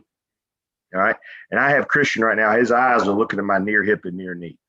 All right, so right now he's looking at my right hip and near knee. If it goes away, he's going to read it and he's going to come back and help the backside tackle. And then I think it's kind of the keys to the kingdom is when these guys come back to help their adjacent partner is we're rewinding. All right, we're going to rewind not to block them. We're going to rewind to ricochet because if they come back, think they're going to block them, they're going to get lodged into that block and then we're not even getting to the back or we're getting to. But that's pretty good rep there. He's reading the nose goes away, come back, help the backside tackle. But then you're getting in and out of the block immediately. So we rewind to ricochet. We don't rewind to block them. All right, we don't rewind to block them. All right, so here's just what you're talking about, Paul. All right, this is technique, like we said, this is a skip footwork, all right, which kind of started years ago. First I heard about it was people were skipping. If I remember correctly, it was Jim Bowman was the first I ever heard about it, Bob, when he spoke at your clinic, when he was skip pulling on the Ohio State power. And so now just through trial and error, we've had to do this with different players to help them through different situations. But this is about the only way Jeff at this point in his career could go inside. And after about training camp of my first year in Montreal, Jeff's probably 8th and 9th year in the league. If I told him he couldn't skip, he'd have probably told me to go to hell. All right. But he really felt comfortable with it. So when we skip, all right, Jeff liked it because he felt most comfortable pass proing in that stance. By skipping, your drop foot's already back. So it allowed his run stance to be the same as his pass stance, which we always want their stances to be identical. Okay. So this is what Jeff would look like if it was 2nd and forever or 1st and 10. It didn't matter. But when we take this foot pattern, the first step it's going to move is your backside foot. So when you use this skip, you can cover a lot of ground. All right. Now people are going to say you're going to raise up and all that, what I call happy horse shit. Yeah, it's somewhat true, but as long as you carry your hands low, we get back into the 3 forms of leverage we talked about last week. All right. My hands under his hands, my hands inside of his hands, and my helmet under his chin. We win 2 of those 3 battles of leverage. We got a chance to win. So right, you just got to stress, all right, you're going to raise up because of the foot pattern. But as long as your hands are low and tight, we got a chance. So your first step is going to be your outside foot. It's going to be your outside foot. We're just going to drop it right in behind. So it's going toe to heel right there. Then the second step gets whipped. Now, I don't like the wind up right there. Don't like the wind up. Like I said last week, when you wind your elbows up, the rest of your elbows back, you raise your shoulders and your head up. All right, so I'd like to see his hands stay down around his crotch. All right, he's trying to get momentum coming. All right, but hey, second step goes right to the damn heel. Third step opens. And now, if you notice, now he's got his hips on the angle to go block the defender. All right, third step, he begins now open his hips, frame his hips to his defender or his gapper responsibility. So just different ways to do it. So right here is Jeff doing it in an actual ball game. All right, so this I want to say it's the inside zone here. There's our man Rutt playing running back here. So right now in this situation, we got some guys motioning here. All right, we're working Jeff and Phillip are doubling the big hill right there, 44. You'll notice Jeff is working that combination, and there he's just using his skip foot pattern right there. All right, so when we would drill this, we called this a slip, which is a combination between the backside guard and tackle. All right, this tackle here, all he's got to think about is I got to get into that front side, the backside A gap as fast and as low as possible. All right, so if we look right there, he blocked the 3 technique roughly, kind of right over the ball. All right, and the reason I'm into the spots, all right, and I tell linemen this all the time, you're the worst athletes on the field. All right, you're the worst athletes on the field. We tell players, athletes never hit the ground, but we'll tell linemen to cut. I ain't figured that one out yet. But we are the worst athletes on the field. All right. So if I find a way to get you from point A to point B the fastest, that gives us a chance for success.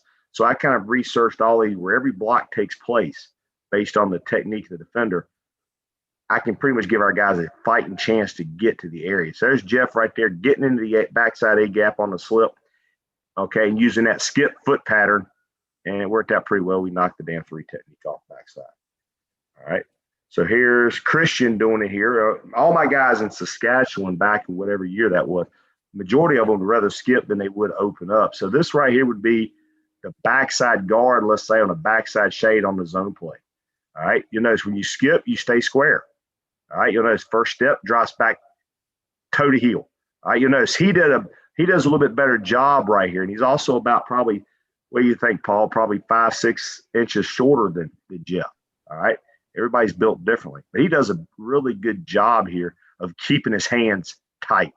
All right. So back foot goes to the inside heel.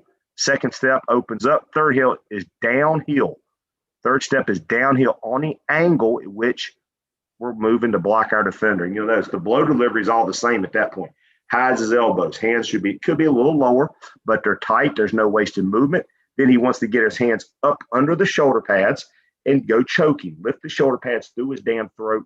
And then it just turns into the drive phase, go step on his toes, drive your knees, blah, blah, blah, put your dick on his dick, whatever you want to say. Okay. So, and then it's just we just kind of work these guys stepping over the line. All right. Just an easy drill to do every day. Ironically enough, I was looking at some pull film from just various pull films that someone had sent me to tape. And it got Coach Wiley doing this years ago. Like Jim Pine was playing for you, Bob, down there in Tampa. You just have them stepping over the line, working, I guess, pre-practice cutoffs and so forth. But this is a good drill here just to get our guys to open up their hips. And again, I like using the lines. I like using the towels. It gives us a focal point on where to step. All right, it gives us a focal point where to step. All right. All right, Paul, do you want me to go ahead? That's kind of all I had for that one. Paul, do you want me to go and do some zone combinations, or are we good? Oh, I got more, Paul. I'm sorry. Hold up, Paul. I got next one here, Paul, 49. Tell me where you want me to go, Paul. I can go as long as you need me to. Paul's taking a nap. Paul's taking a nap? Yeah, he used to take a nap on me during the season. I tried to find him. He'd be sleeping under the table in the offensive meeting room. That's because you kept him up too late, Wiles. This is I do have some blocking in space, which I think is some pretty interesting stuff. I'll be happy to do that. I got plenty of stuff forgot to the zone plays. But pull to cut. So this would be an example of let's say this is our left tackle and we're running the wide zone to our right, and he's got to pull and cut to 3. All right, so right now I'm just telling you how far he's got to get, and then he's kind of coming. He wants to rip by that right there. Now he's going to go cut to 3 technique. All right, so I do the same thing with Jeff here. He's going to cut the backside 3 technique. All right, he's going to pull to cut. He skips, and he still comes around the pull. All right, so I like doing this drill about once a week. Now I've done things where now I'll stand kind of where Jeff's outside foot is, and I'll take a medicine ball and I'll roll that sucker, and I'll vary the speed, but I'll roll the ball right down the line. If you can imagine, I'm the coach standing where Jeff's outside foot is, and I'm gonna roll the ball to where my feet are, and I do that to make them. How fast can we get them to run to get to that point to be able to cut, and make them go by and touch the ball right there as they pull around. So I did that a lot with that guys I had this year. Just make them run to go cut right there. And you notice we dip and rip as we turn around the corner. All right, the day before I was playing scout team like I always do, and the receiver didn't see me, I didn't see him. We went knee to knee, and that thing blew up bad. So right here again, we'll see what we got going on here. This is just other tackle. He was struggling here, moving late in his career, but just pulling the cut right there. And we would do this for any and all blockers. All right. All right. Give me 1 second here, and I'll go to the next topic. Let's see here. Blocking in space. Any questions right now for me, guys?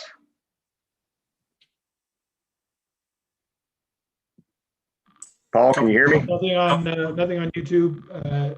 If anybody else has any questions, just go ahead and unmute and ask away. A couple of guys are going to sign off, Kris, but I think how much more? What else you got for us tonight?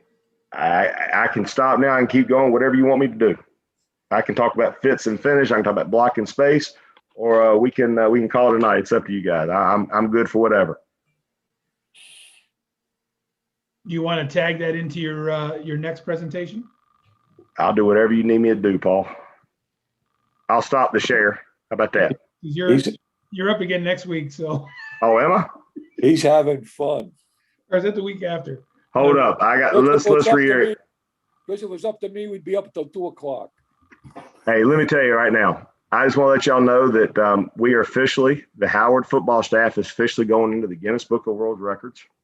All right, the streak stopped last night. We did 108 consecutive nights of bed check of young men. All right, so last night was the last night. And I said, all right, let's have a moment of silence. They're all on the line like, what are we doing? I said, we'll have a moment of silence. Everybody got quiet. I said, you know what that silence was for? They all said, what, Coach, what? I said, not just the last night. It's the last fucking night of bed check. So I go to the most straight and arrow guy in the room. And I said, Jack, what night was it? Never cusses there. Last fucking night, Coach. So we set the record. And so this is a hell of a lot better than doing bed check. By the way, I got to watch yoga today for an hour. So, it's like babysitting, isn't it? Jesus Christ. No, my business card says I'm a hostage control manager of young men. Paul, I'll be glad to go next week. Just tell me what you need, bud.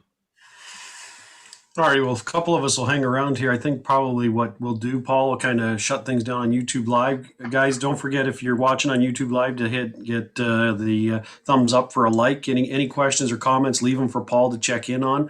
And definitely, we've got, in the coming weeks, we've got Gabe Robinson, Grey Cup champion with the 04 Argos. Next week is going to give us some D-line stance and first step read things. And we've got Mike Benavides, the Ottawa Red Blacks defense coordinator, coming in to go over a pressure package with us. Paul and I are putting some things together in the next couple of weeks. We've got an O-line group coming together. Paul's just putting some finishing touches on that. So stay tuned for more of that. And Coach Stanley, who was on with us earlier tonight, him and I met earlier today, and he's got some practice plan stuff in the weeks to come. So everybody there on YouTube, thanks a lot for tuning in, and we'll see you next week.